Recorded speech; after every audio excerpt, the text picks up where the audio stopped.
Episode 311 to 320। अध्याय 311। उसका हाथ दुखने लगा। उसके निप्पलों को चूसने के बाद वह उसके पेट तक गया और अपने मुलायम होठों को उसकी त्वचा पर फिराने लगा, जिससे उसे गुदगुदी होने लगी।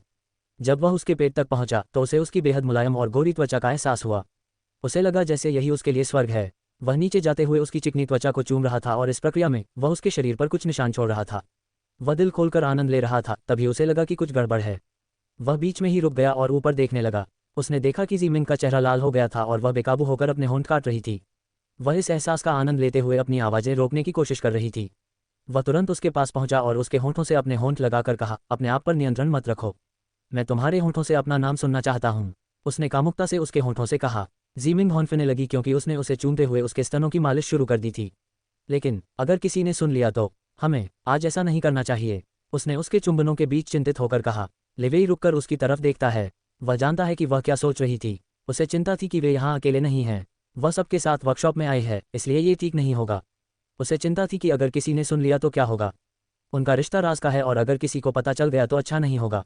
उसने अपने होंठ भींच लिए और उसकी गहरी गोल आंखों में घूरने लगा।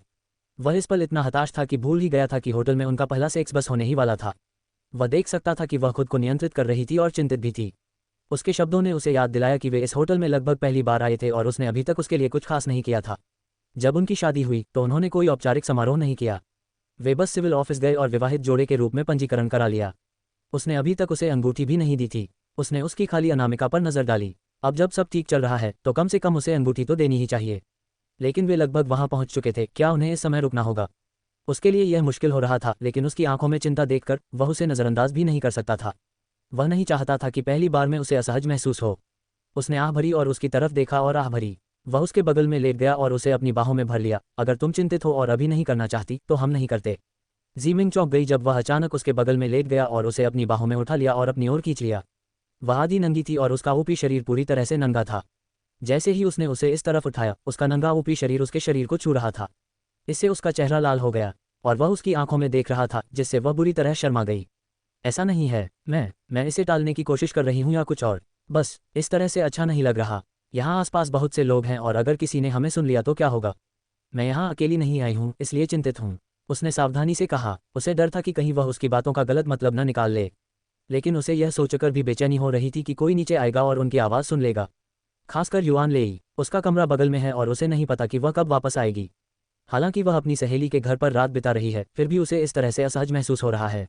वह अपनी पहली रात अपने सहकर्मियों के बीच बिताना नहीं चाहती। अल्पविराम, अगर तुम नहीं चाहती कि हम आज ये करें तो हम नहीं करेंगे। और मुझे अफसोस है कि मैंने तुम्हारे लिए कुछ खास नहीं किया और हम इस छोटे से होटल के कमरे में लगभग पहली बार ही थे। पता नहीं कितने लोग यहाँ आए हैं और बहुत कुछ किया है। उसके होंठ एक पतली रेखा में बदल गए। पहले अपनी हताशा के कारण उन्होंने इस पर विचार नहीं किया था, लेकिन इस होटल के कमरे में ऐसा करना बिल्कुल भी यादगार नहीं है। उसे नहीं पता कि वहाँ कितने लोग सोए होंगे और कितने काम किए होंगे। वह उनकी पहली मुलाकात को बेहद खास और यादगार बनाना चाहता था, इसलिए वह इस छोटे से कमरे में ऐसा नहीं कर सकता था। ज़ीमिंग ने उसके शब्द सुनकर अपने होंठ भींच लिए और लगभग जोर से हंस पड़ी। हालांकि उसने इस बारे में सोचा नहीं था। वह बस शोर और उस असहज भावना से चिंतित थी जो उसे हो रही थी। लेकिन अधिक असहज बात यह थी कि जब वह अपने नंगे शरीर के ऊपरी हिस्से से उसे गले लगाते हुए उसकी तरफ मुड़ा और उसने उसके घायल पैर से बचते हुए अपना पैर भी उसके पैर पर रख दिया। वह आश्चर्यचकित रह गई जब उसने अचानक ऐसा किया, जिससे उनके शरीर करीब आ गए और वह महसूस कर सकी कि उसका हाथ उसके शरीर पर घूम रहा है। उसे समझ नहीं आ रहा था कि कहाँ देखे, क्योंकि उसकी नंगी मांसल छाती उसके सामने थी। और जब उसने उसे कसकर गले लगाया तो उसके होंठ उसकी छाती को छू गए। उद्धरण चिन्ह। उसने उसकी बाहों को झटकने की कोशिश की और एक आरामदायक स्थिति ढूंढने की कोशिश कर रही थी, लेकिन उसने अपने सिर के ऊपर उसकी दर्दनाक कराह सुनी। वह उस स्थिति में जम गई। उसने थोड़ा नीचे देखा और उसकी पैंट में उभार देखा। उसके कान टमाटर की तरह लाल हो गए और वह सचमुच हिलना डुलना बंद कर देने लगी तथा उसने अपनी सांस रोकने की भी कोशिश की। वह इस हरकत पर उसे उकसाने से डर रही थी, क्योंकि इससे वह फिर से उग्र हो जाएगा। ज़ीमिंग, उसने उसे कसकर गले लगाते हुए बड़ी मुश्किल से कहा। उसका ऊपरी शरीर उसके शरीर से दबा हुआ था और वह उसके मुलायम उभारों को महसूस कर सकता था। उसने आंखें झपकाईं और कुछ नहीं कहा। उसे डर था कि अगर वह कुछ बोलेगी तो उसे असहज महसूस होगा। जब उसे कोई प्रतिक्रिया नहीं मिली तो उसने नीचे देखा और देखा कि वह उसके लिंग को घूर रही थी। उस समय उसे समझ नहीं आया कि हंसे या रोए। जानती हो, अगर आज तुम ऐसा नहीं करना चाहती तो तुम अपने हाथों से भी मेरी मदद कर सकती हो। इस तरह हमारा पहला समय बर्बाद नहीं होगा और मुझे भी कोई तकलीफ नहीं होगी। उसने झिझकते हुए उसके हाव भाव देखने की कोशिश करते हुए कहा। उसकी बातें सुनकर उसकी आंखें चौड़ी हो गईं। पहले तो उसे ठीक से समझ नहीं आया, लेकिन जब उसने उसका हाथ पकड़ा और अपनी पैंट की तरफ हाथ बढ़ाया तो उसके हाथ कांपने लगे और उसे एहसास हुआ कि क्या हो रहा है। उसने हताशा से उसकी तरफ देखा और ऐसा करना नहीं चाहती थी। ये शर्मनाक था और उसके लिए ऐसा करना अकल्पनीय था। उसने कभी उम्मीद नहीं की थी कि एक महारानी को एक दिन ऐसा कुछ करना पड़ेगा। अल्पविराम। सुबह जब जीमिंग ने धुंधली आंखें खोली तो उसने अपने चारों ओर देखा और उसे कोई नहीं दिखाई दिया। लिवेई अवश्य ही चले गए होंगे। सोने से पहले उसने उससे कहा था कि उन्हें पता नहीं चलेगा। वह किसी के जागने से पहले ही चला जाएगा और वह चला भी गया। वह इस बात को लेकर चिंतित थी कि अन्य लोग उसे उसके कमरे में पालेंगे, लेकिन वह सुबह ही चला गया। हालांकि उसे इस बात से बुरा लग रहा था, लेकिन अब ये बेहतर है। वह थकी हुई बिस्तर पर बैठ गई और नीचे देखने लगी। उसका चेहरा लाल हो गया क्योंकि उसने पजामा पहना हुआ था। कल रात वह अपना ऊपरी शरीर खुला रखकर सोई थी और सिर्फ टाइट्स पहने हुए थी, लेकिन अब उसने नया पजामा पहन रखा था। ये लिवी ही होगी जिसने उसे ये कपड़े पहनाए होंगे। कल रात जब उन्होंने आगे न बढ़ने का फैसला किया तो वह कपड़े पहनना चाहती थी, तो उसने उसे रोक दिया और कहा कि यह परेशानी है और वह उसे ऐसे ही गले लगाकर सोना चाहता है। उसके संघर्ष के बावजूद उसने उसे कपड़े पहनने नहीं दिए, लेकिन जाने से पहले उसने उसे पजामा पहना दिया। वह शुक्रगुजार भी थी और शर्मिंदा भी। पहले तो ऐसा लग रहा था जैसे उसने उसकी चड्डी भी बदल दी हो। उसने उसे पजामे के अलावा दूसरा शॉर्ट्स पहना दिया।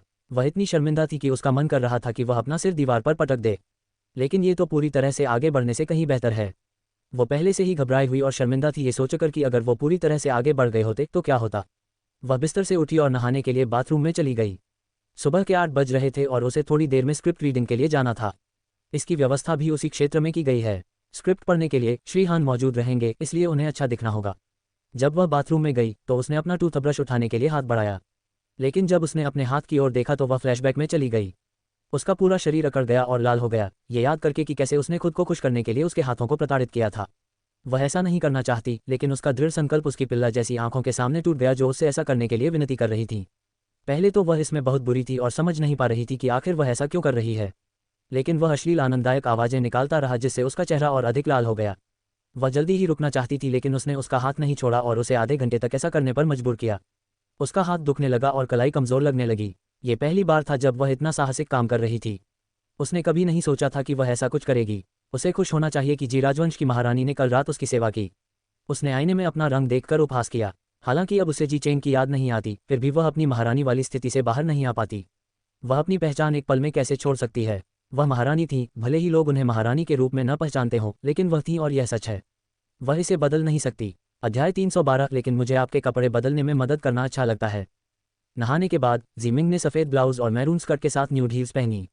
उसने साफ सुथरे कपड़े पहने थे क्योंकि उसे स्क्रिप्ट रीडिंग में जाना था और अच्छा दिखना था। उसने बाल सुखाए और थोड़ा मेकअप किया। जब उसने खुद को आईने में देखा तो गर्दन पर लाल निशान देखकर उसकी सांस रुक गई। कल रात, हालांकि वे आखिरी सीढ़ी पार नहीं कर पाए, लिवेई ने वो सब कुछ किया जो वो करना चाहता था। उसने उसके ऊपरी शरीर का इस्तेमाल करके पूरा मजा लिया। उसने महसूस किया कि वे रुके नहीं, बल्कि उसने काम करने का अपना तरीका बदल दिया। वो टर्टल नेक टॉप नहीं लाई थी ताकि वो उसे पहनकर अपने निशान छुपा सके। और गर्मियों में टर्टल नेक टॉप कौन पहनता है। उसने उन निशानों को देखा और उसे पिछली रात का दृश्य याद आ गया, जिससे वह अनायास ही शर्मा गई। जब वह नहा रही थी तो उसने आईने में देखा कि उसने उसके शरीर पर कई निशान छोड़ दिए थे। स्तनों को सबसे ज्यादा तकलीफ हुई है। अगर वो उन्हें खा सकता तो खुशी खुशी खा लेता। वह समझ नहीं पाती कि वह उसके स्तनों के प्रति इतना आसक्त क्यों था। हालांकि वह इससे पीड़ित रही है, फिर भी वह अपने दिल में एक गर्मजोशी महसूस कर सकती थी। हालांकि उन्होंने इसे पूरी तरह से नहीं किया था, फिर भी यह उस स्तर को पार करने की दिशा में उनका पहला कदम था। ऐसा लगता है जैसे वे धीरे धीरे अपनी बाधाएं तोड़ रहे हैं। शुक्र है कि निशान हल्के रंग के थे, इसलिए उसने उन्हें मेकअप से छिपा लिया। उसने सुरक्षा के लिए एक स्कार्फ भी पहना था। वह नहीं चाहती कि किसी को ये निशान दिखाई दें। हालांकि मेकअप लगाने के बाद भी वह कुछ नहीं देख पाती, फिर भी वह सुरक्षित रहना चाहती थी। उसने धीरे से अपने बालों में कंघी की। उसकी नज़र अपने फ़ोन पर पड़ी जो चार्ज पर लगा था। उसने जांच की और पाया कि लिवेई का कोई संदेश नहीं था। वह इस बात से थोड़ी निराश थी क्योंकि उसने जाने से पहले उसे जगाया भी नहीं था और कल रात के बाद से उसने बात भी नहीं की थी। उसने अतीत में कई चीज़ों का अनुभव किया था, इसलिए वह दूसरों की तुलना में इन चीज़ों के प्रति अधिक संवेदनशील थी। वह कुछ देर तक अपने फ़ोन को देखती रही और फिर उसे फ़ोन करने का निर्णय लिया। इससे पहले कि वह उसे फ़ोन कर पाती, उसका फ़ोन अचानक बजने लगा।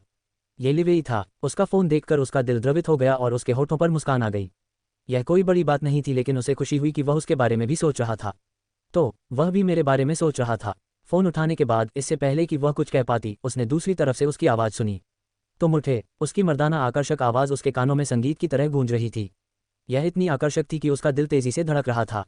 कल रात के बाद से उनके रिश्ते में कुछ बदलाव आया। उसे लगा कि वह उससे बात करते हुए ज़्यादा शर्मीली और शर्मिंदा हो गई है। वह बिना किसी कारण के मुस्कुराए और धीमी आवाज़ में बोली, हाँ। तुम कमरे से कब निकले? उसने अपनी लिपस्टिक से छेड़छाड़ करते हुए पूछा। उसकी आवाज़ सुनते ही लिवेई ने अपनी बाहें ऊपर उठा लीं। इस समय उसकी आवाज़ बेहद कोमल और आकर्षक थी। उसे याद आया कि कल रात वो कितनी मोहक लग रही थी। वो उसकी वो तस्वीर नहीं भूल पाया जब वो अर्धनग्न बदन के साथ बिस्तर पर लेटी थी। वह उस पल को अपनी ज़िंदगी में कभी नहीं भूल पाया।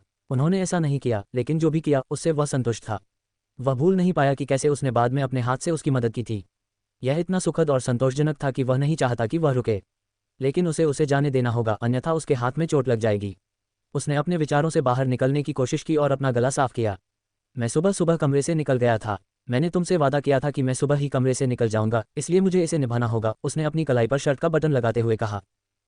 वैसे तुमने मुझे पजामा क्यों पहना दिया?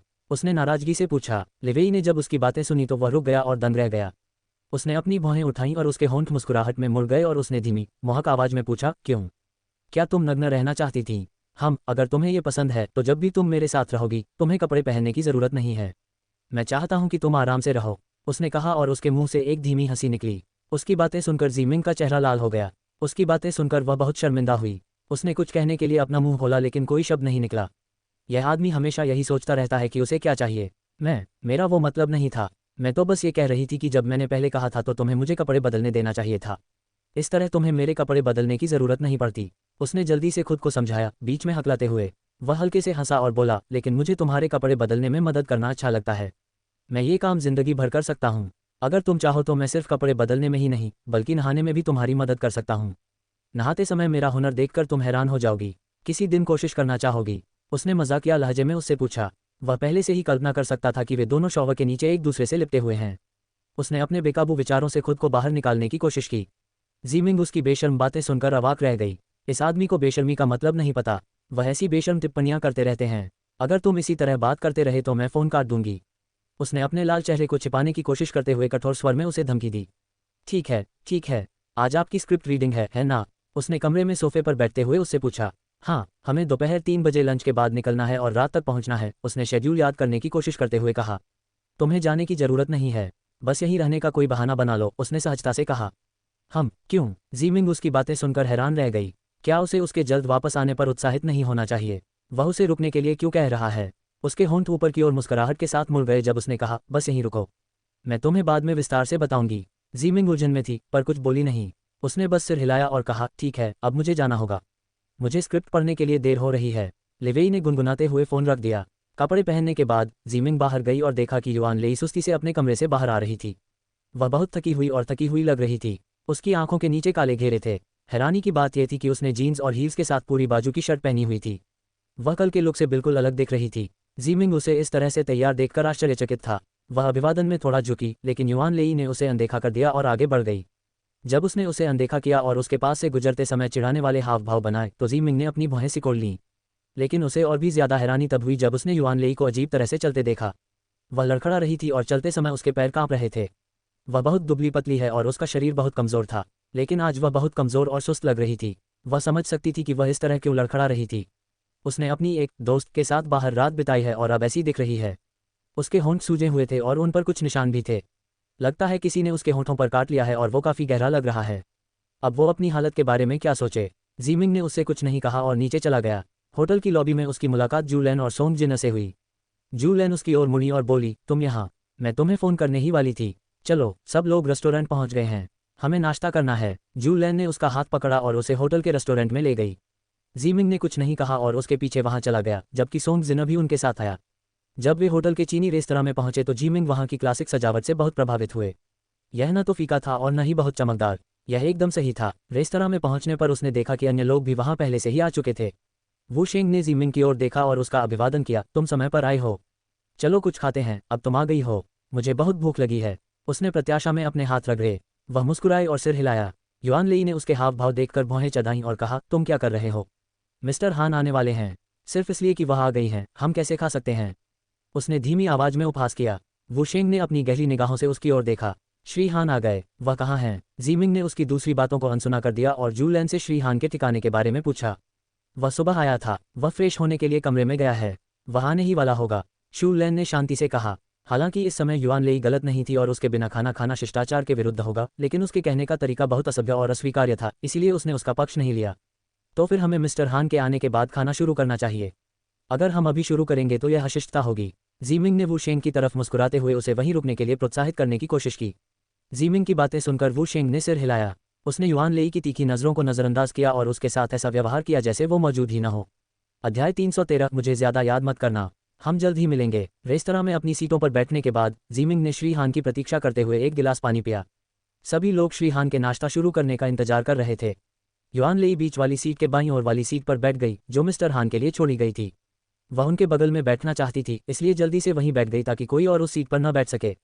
जबकि जी मिंग युआन लेई के सामने वाली पंक्ति में बीच में बैठी थी। उसे इस बात की परवाह थी कि वह कहाँ बैठी है। उसने बस कोई भी खाली सीट ले ली। हानलिंग जी मिंग के पास बैठना चाहता था, लेकिन जियान यान ने उसे बैठने नहीं दिया। वह जल्दी से जी मिंग के पास बैठ गया और हानलिंग को वहीं अजीब स्थिति में खड़ा छोड़ दिया। उसके पास युआन लेई के साथ दूसरी तरफ बैठने के अलावा कोई चारा नहीं था। उसने अपने होंठ फुला लिए क्योंकि वह जी मिंग के बगल में बैठना चाहती थी। युआन लेई ने हानलिंग के हाव भाव देखे और देखा कि वह उसके बगल में बैठते हुए कितनी नाखुश थी। उसने दांत पीस लिए और हानलिंग को थप्पड़ मारना चाहती थी क्योंकि वह उसे अपने साथ बैठने दे रही थी, लेकिन वह जी मिंग के बगल में बैठने के लिए तड़प रही थी। उसने अपने होंठ भींच लिए और जी मिंग को घूरने लगी। उसे उससे नफरत थी कि वह बीच में बैठी है और जियान यान फिर से उसके बगल में बैठा है। इसके अलावा वू शेंग भी उसके बगल में बैठा था। वह मुख्य नायिका थी, लेकिन दोनों मुख्य नायिकाएं केवल दूसरी नायिका को महत्व दे रही थीं। वह कितनी घटिया है, उसने मन ही मन जी मिंग को कोसा। वह कल रात की घटना को नहीं भूली जब जी मिंग ने सभी को उसके खिलाफ कर दिया था और यहाँ तक कि जू लैन ने भी इस कुतिया की रक्षा करते हुए उससे इस तरह बात की थी। जी मिंग एक बार फिर अपनी सूक्ष्म लेकिन सुरुचिपूर्ण पोशाक और रंग संयोजन में सुंदर दिख रही थी, जो उनके रंग रूप के साथ पूरी तरह मेल खा रहा था। युआन लेई ने यह महसूस करते हुए दांत पीस लिए कि वह कितनी थकी हुई लग रही थी और उसे अपने शरीर पर निशान छिपाने के लिए जीन्स और पूरी आस्तीन की शर्ट पहननी पड़ी। उसकी हालत ठीक नहीं थी क्योंकि वह पूरी रात सोई नहीं थी और उसमें कुछ भी करने की ऊर्जा नहीं थी। जी मिंग सुबह की ओस की तरह चमक रही थी। उसकी मुस्कान सूरजमुखी की तरह चमकीली थी। ये कुतिया बस दूसरी नायिका है और नायिका के बराबर बनने की कोशिश करती है। बस मिस्टर हान का इंतजार करो, मैं तुम्हें बताती हूँ कि कौन ज्यादा महत्वपूर्ण है, उसने जी मिंग पर हंसते हुए कहा। कल रात किंजिया से बात करने के बाद उसे अपने अमीर बॉयफ्रेंड का फ़ोन आया जो उससे 10 साल से भी ज़्यादा बड़ा था। फ़ोन आते ही उसकी धड़कनें तेज़ हो गईं। ऐसा इसलिए नहीं था कि वह उसके लिए पागल थी, बल्कि इसलिए कि वह इतना क्रूर था कि वह उसमें एक बूंद भी ऊर्जा नहीं छोड़ता था। जब उसे उसका फ़ोन आया तो वह नाराज़ हो गई, लेकिन फिर भी उसने फ़ोन उठा लिया। उसने उसे निंग शहर में अपने विला में आने को कहा। वह मीटिंग के लिए यहाँ आया था और उसे पता चला कि वह भी वर्कशॉप के लिए आई थी। युआन लेई वहाँ जाना नहीं चाहती थी, लेकिन उसके पास कोई चारा भी नहीं था। उसे उससे बात करने का मौका भी मिल सकता था और वह उसे बताना चाहती थी कि जी मिंग ने उसके साथ क्या किया और कैसे सबके सामने उसका अपमान किया। उसे बस बिस्तर पर उसे खुश करना है और वह खुद जी मिंग से निपट लेगा। इसके अलावा वह मिस्टर हान की फिल्म में सबसे बड़ा निवेशक था, इसलिए मिस्टर हान को उसकी शर्तें माननी होंगी, वरना वह फिल्म से अपना निवेश वापस ले लेगा। उनकी पृष्ठभूमि कोई मजाक नहीं थी। वे ग्लोबल नेटवर्क के सीईओ हैं, जो एक मोबाइल नेटवर्किंग कंपनी है और देश में काफ़ी स्थापित है। उसका मनोरंजन उद्योग से कोई नाता नहीं है, लेकिन वह सबका ध्यान खींचने और नई लड़कियों से मिलने के लिए फिल्मों में निवेश करता है। युआन लेई जानता था कि वह उसके लिए नई नहीं है। उसकी छवि एक प्लेबॉय की थी और उसे यहाँ वहाँ नई नई लड़कियाँ मिलती रहती थीं। हालांकि उसे पैसे खर्च करने में कोई आपत्ति नहीं थी, इसलिए उसने मिस्टर हान की फिल्म में पैसा लगाया क्योंकि इससे युआन लेई उसके सामने दब्बू बन जाएगी और उसे पता था कि मिस्टर हान की फिल्म में पैसा लगाने से उसे कोई नुकसान नहीं होगा। लेकिन इस निवेश को पाने के लिए उसे उसके लिए बहुत कुछ करना पड़ा।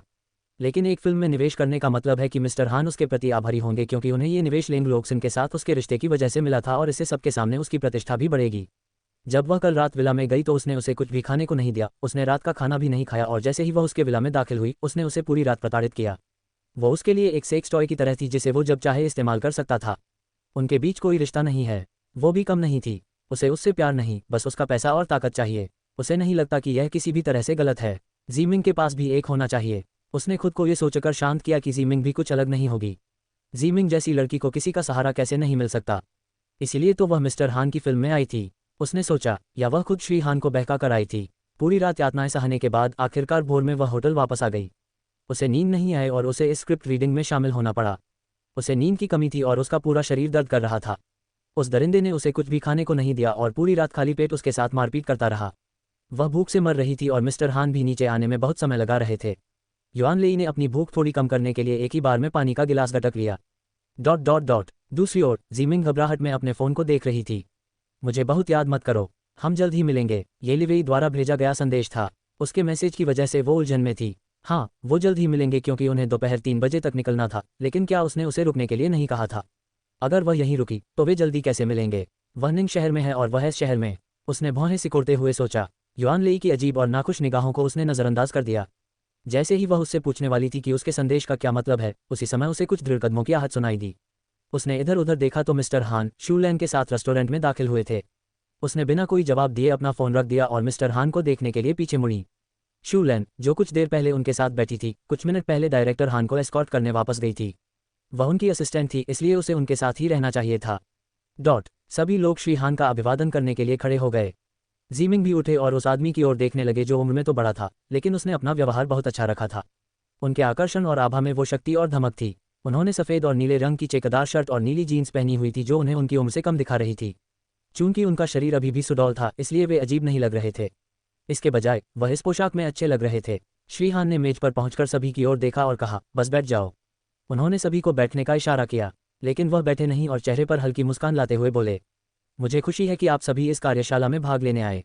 मैं आप लोगों से मिलना चाहता था और चाहता था कि आप एक दूसरे के साथ एक बंधन बनाएं ताकि आप एक मैत्रीपूर्ण वातावरण में काम कर सकें। उन्होंने मुस्कुराते हुए कहा, मैं आज रात आप सबके साथ नहीं आ सका क्योंकि कल मुझे हमारे नए निवेशक के साथ एक महत्वपूर्ण बैठक करनी थी जिसने हमारी फिल्म में $200 मिलियन का निवेश किया है। इस निवेश के साथ हमारी फिल्म का बजट $300 मिलियन हो गया है। अब हमें इस फिल्म को सफल बनाने के लिए कड़ी मेहनत करनी होगी और इस फिल्म में निवेश करने वालों को निराश नहीं करना होगा। ठीक है, श्री हान ने ऊंची आवाज़ में उनसे पूछा। हाँ, सभी ने एक स्वर में उत्तर दिया। और मैं ये भी चाहता हूं कि सब लोग अपने अपने व्यवहार पर ध्यान दें। मुझे ऐसी परिस्थितियां पसंद नहीं जहां कलाकार हर बात पर एक दूसरे से लड़ते झगड़ते रहें। इसलिए अगर तुम मेरी फिल्म में काम करना चाहते हो तो कुछ भी करने की कोशिश मत करो। युआन लेई पर उसकी नज़रें टिक गईं। जू लैन ने कल रात उसे सब कुछ बता दिया और उससे कुछ भी नहीं छिपाया, यहाँ तक कि अपनी सहायक के साथ हुई घटना भी नहीं। इससे श्री हान क्रोधित हो गए और उन्होंने युआन लेई को इसके लिए फटकारना चाहा, लेकिन सुबह उन्हें लेंग लोक्सिन का फोन आया, जो नए निवेश से पहले फिल्म में सबसे बड़े निवेशक थे। लेंग लोक्सिन ने फिल्म में केवल $50 मिलियन का निवेश किया है, जबकि $50 मिलियन अन्य लोगों ने भी लगाए थे। लेकिन $200 मिलियन के नए निवेश से पहले वह सबसे बड़े निवेशक थे। वह खुश थे कि उन्हें इतना बड़ा निवेश मिला, जबकि उन्होंने निवेश के लिए उनसे संपर्क भी नहीं किया था। हालांकि जब वे फ़ोन पर बात कर रहे थे तो उन्होंने लेंग लोक्सिन से कुछ नहीं कहा और सिर्फ उनकी बातें सुनी। श्री लिंग ने उसे अप्रत्यक्ष रूप से युआन लेई का ध्यान रखने और उसे किसी के द्वारा तंग न किए जाने देने के लिए कहा। साथ ही उसके साथ अच्छा व्यवहार करने को भी कहा। फ़ोन रखते ही मिस्टर हान अपनी मूर्खता पर हंसे। वह भी ऐसे व्यवहार कर रहे हैं जैसे उनकी ही बात मानी जाए। अब वह सबसे बड़े निवेशक नहीं रहे और बिना निवेश के भी उनके पास इस फिल्म को बनाने के लिए पर्याप्त पैसा होगा। इसके अलावा नए निवेशक की कोई मांग नहीं थी। वे बस एक अच्छी फिल्म बनाना चाहते थे और कुछ नहीं। मिस्टर हान समझ गए कि अभिनेत्रियों से उनका क्या मतलब है। जू लैन ने उन्हें जीमिंग और युआन लेई के बीच हुई बहस के बारे में बताया। उन्होंने दोनों के चरित्र का भी अवलोकन किया है और बता सकते हैं कि गलती किसकी थी। वह इस इंडस्ट्री में 15 साल से ज़्यादा समय से काम कर रहे हैं और उन्होंने अपनी ज़िंदगी में कई लोगों को देखा है। वह किसी को एक बार देखकर ही उसके चरित्र का अंदाज़ा लगा सकते थे। यही कारण है कि जब उन्होंने पहली बार जीमिंग को देखा तो उन्होंने महारानी की भूमिका के लिए उन्हें चुना। उन्होंने अपनी दूसरी नायिका में वह शक्तिशाली आभा और वह दृष्टि देखी जो आवश्यक थी। अध्याय 314 स्क्रिप्ट पढ़ना 1। युआन लेई श्री हान की निगाहों से परेशान हो गया और उसने गंभीर भाव से जू लैन को देखा। इस कुतिया ने उसे सब कुछ बता दिया होगा। उसने अपने हाथ पकड़ लिए। वह चाहती थी कि वह जीमिंग को डांटे, लेकिन वह उसे ही डांट रहा था। उसके बॉयफ्रेंड ने उसे बताया कि उसने उससे बात तो कर ली है, लेकिन फिर भी वह उससे ऐसे क्यों बात कर रहा है। क्या इसलिए कि वह सबके सामने मेरे प्रति अपना पक्षपात नहीं दिखाना चाहता? बस यही बात है, उसने मन ही मन सोचा। उसे यकीन था कि जिस बड़े निवेशक की बात वह कर रहा है वह उसका बॉयफ्रेंड है। उसे नहीं पता था कि उसने कितना निवेश किया है, बस इतना पता था कि वह फिल्म का सबसे बड़ा निवेशक है। वह प्रसन्न थी और उसने तिरस्कार भरी निगाहों से जीमिंग की ओर देखा। वह खुश थी क्योंकि उसे मिस्टर हान से संपर्क करने का रास्ता मिल गया था। अगर वह उसका बॉयफ्रेंड नहीं होता तो वह इस फिल्म में नहीं पड़ती। उसे मिस्टर हान के व्यवहार से ज़्यादा परेशानी नहीं हुई क्योंकि उसे लगा कि शायद वह सिर्फ ऊपरी तौर पर ऐसा व्यवहार कर रहा है। उसे लगा कि वह अपनी पहचान छुपाना चाहता है और शूटिंग के दौरान उसके साथ बेहतर व्यवहार करेगा। उसने अपने चेहरे पर हल्की मुस्कान बिखेरी और उसकी बातें ध्यान से सुनी कि वह उसके बारे में बात नहीं कर रहा था। मिस्टर हान के पीछे खड़ी शू लैन युआन लेई की बेशर्मी देखकर हैरान थी। वह उसके बारे में बात कर रहा था और उसे देख भी रहा था, लेकिन युआन लेई ऐसे दिखावा कर रही थी जैसे उसका उससे कोई लेना देना ही न हो। इस समय वह अपनी मोटी चमड़ी के लिए ताली बजाना चाहती थी। अन्य लोग भी युआन लेई को तिरछी नज़रों से देख रहे थे और महसूस कर रहे थे कि वह सराहनीय है। अल्पविराम बाद में श्री हान जीमिंग की ओर मुड़े और पूछा, जीमिंग, आप सभी से मिलकर कैसा महसूस कर रहे हैं? यह आपका पहली बार अभिनय है ना? तो आपका अनुभव कैसा रहा? वह इस बात से प्रसन्न थे कि जीमिंग बीच में बैठी थी और उनके करीब आने की कोशिश नहीं कर रही थी। उसने कई अभिनेत्रियों को फायदे के लिए अपने करीब आते देखा है और युआन लेई भी इससे अलग नहीं थी। वह हंसती रहती है और ऐसे बर्ताव करती है जैसे उसका ध्यान खींचने के लिए उसकी बातें ध्यान से सुन रही हो। लेकिन जीमिंग बस अपने भावशून्य भावों के साथ चुपचाप बैठी रही। उसने अभी तक उससे बातचीत करने की कोशिश भी नहीं की थी। उसे ये लड़की उसके संयम और व्यवहार के कारण पसंद थी। मिस्टर हान भी उसमें दिलचस्पी रखते थे क्योंकि उन्हें पता था कि जीमिंग पहली बार किसी फिल्म में अभिनय कर रही थी। उन्हें यह भी पता था कि उसे अभिनय में कोई दिलचस्पी नहीं थी, लेकिन उसे फिल्म के लिए ऑडिशन देने के लिए मजबूर किया गया था। इसलिए वह उसे जाने न देने के लिए और भी दृढ़ था। उसकी कच्ची प्रतिभा को देखकर उसे विश्वास था कि अगर उसे अच्छी तरह से पढ़ाया और निखारा जाए तो ये लड़की इंडस्ट्री में बुलंदियों को छू सकती है। जीमिंग ने उस पर हल्के से मुस्कुराते हुए कहा, हाँ, यह अच्छा था। यह मेरा पहली बार ऐसा अनुभव था, इसलिए ये काफ़ी रोमांचक था। उसने ईमानदारी से कहा, इस कार्यशाला में मैं कई लोगों से मिली और कई लोगों को अच्छी तरह से जान पाए। इस तरह मैं कुछ दोस्त भी बना पाए। वह हल्के से हंसी। मिस्टर हान उसके जवाब से खुश हुए। उन्हें युआन लेई और उसके बीच की समस्या का अंदाजा था। वह उम्मीद कर रहा था कि वह शिकायत करेगी और कुछ कहेगी, लेकिन उसने किसी के बारे में कुछ नहीं कहा और सिर्फ कार्यशाला की प्रशंसा की। बहुत बढ़िया, तो अब चलो नाश्ता करते हैं। उसके बाद हम कॉन्फ्रेंस हॉल में चलेंगे और स्क्रिप्ट पढ़ना शुरू करेंगे, उन्होंने मेज के बीच में बैठते हुए कहा, जबकि शूलान उनके दाहिनी ओर बैठी थी। युआन लेई हैरानी से मिस्टर हान को घूर रही थी। जब वह मुख्य नायिका थी और जीमिंग पर ज्यादा ध्यान दे रही थी, तब उसने उसे अनदेखा कर दिया था। उसने उससे कोई सवाल नहीं पूछा, न ही उसके अनुभव के बारे में, लेकिन जीमिंग से। उससे क्यों? वह समझ नहीं पा रही थी कि वह ऐसा व्यवहार क्यों कर रहा है। क्या लिंग लोकसिन ने उससे पहले ही बात नहीं की थी? फिर उसे क्या हुआ? वह अपनी कुर्सी पर बैठी हुई श्रीहान को असमंजस में घूर रही थी। नाश्ते के दौरान निर्देशक हान ने जीमिंग के खाने के तरीके पर ध्यान दिया। उसका खाना खाने का तरीका सुरुचिपूर्ण और साफ सुथरा था। उसकी हरकतें इतनी सहज थीं कि जाहिर था कि वो कोई दिखावा नहीं कर रही थी। उसके लिए इस तरह खाना बिल्कुल स्वाभाविक था। वह इस बात से बहुत प्रभावित हुए कि उन्होंने इस भूमिका के लिए एकदम सही व्यक्ति को चुना है। वह अपने व्यवहार में बहुत ही सहज और सुंदर थी और महारानी की भूमिका के लिए बिल्कुल उपयुक्त थी। नाश्ते के दौरान उन्होंने युआन लेई को भी देखा, जो उनके साथ बातचीत करने की कोशिश कर रही थी और ये दिखाने की कोशिश कर रही थी कि उसके प्रशंसक उसके लिए कितने पागल हैं और कैसे उन्हें अन्य निर्देशकों से उनकी फिल्मों में काम करने के प्रस्ताव मिलते रहे, लेकिन उन्होंने उनकी फिल्म में काम करना चुना। युआन लेई झूठ बोल रही थी कि उसे आजकल ज्यादा प्रोजेक्ट मिल रहे हैं। उसे आजकल ज्यादा रोल नहीं मिलते। मिस्टर हान की फिल्म में मुख्य भूमिका मिलना, वो भी मुख्य महिला का, वाकई एक उपलब्धि थी। हालांकि उन्होंने कल रात न्यूकमर का पुरस्कार जीता, लेकिन इसका मतलब यह नहीं कि उनकी लोकप्रियता वैसी ही रहेगी। उनके प्रशंसक भले ही उन पर विश्वास करें, लेकिन जिन लोगों ने उनके साथ काम किया है वे उनके चरित्र के बारे में अच्छी तरह जानते हैं। अपने संपर्कों का इस्तेमाल करके भी उसे यह भूमिका मिली। उसे इसमें कोई शर्म नहीं थी। तो क्या हुआ अगर उसने कनेक्शन का इस्तेमाल किया? उसने इसका इस्तेमाल इसलिए किया क्योंकि उसके पास कनेक्शन था। उसने इसे इतना सामान्य बनाकर टाल दिया। श्रीहान उससे परेशान हो रहे थे और उन्होंने शू लान से थोड़ी बात की और नाश्ते के बाद वे अंततः उस सम्मेलन कक्ष में चले गए जिसे उन्होंने स्क्रिप्ट पढ़ने के लिए बुक किया था। सम्मेलन कक्ष के अंदर श्रीहान बीच में बैठे थे, जबकि युआन लेई उनके बाईं ओर और वुशेंग उनके दाईं ओर बैठे थे। जीमिंग वुशेंग के पास और जियान यान युआन लेई के पास बैठे थे। वुशेंग का सामना युआन लेई से था, जबकि जियान यान और जीमिंग एक दूसरे से। जूलान ने सभी को स्क्रिप्ट दी और श्रीहान के पास खड़ी हो गईं, जिन्होंने स्क्रिप्ट पढ़ने से पहले सभी को उनके पात्रों का संक्षिप्त परिचय दिया। तुम सब अपने किरदार समझ गए ना? अब शुरू करते हैं। मिस्टर हान ने सबकी तरफ देखा और इशारा किया। हम सबसे पहले युआन लेई और वुशेंग के बीच के दृश्य को पढ़ेंगे, जहां सम्राट को महारानी की चालों के बारे में पता चला जो वह डुआनलैन पर खेल रही थी, जिसका किरदार युआन लेई द्वारा निभाया जा रहा है, जो फिल्म में सम्राट की प्रेमिका है, और कैसे वह महारानी और महल के अन्य लोगों से अपमान सह रही थी। उसने सम्राट से कुछ भी नहीं कहा क्योंकि उसे लगता था कि महारानी मिंग हुआन के प्रति उसका कुछ ऋण है। वह तो बस उसके प्यार के लिए सारा उपहास सह रही थी।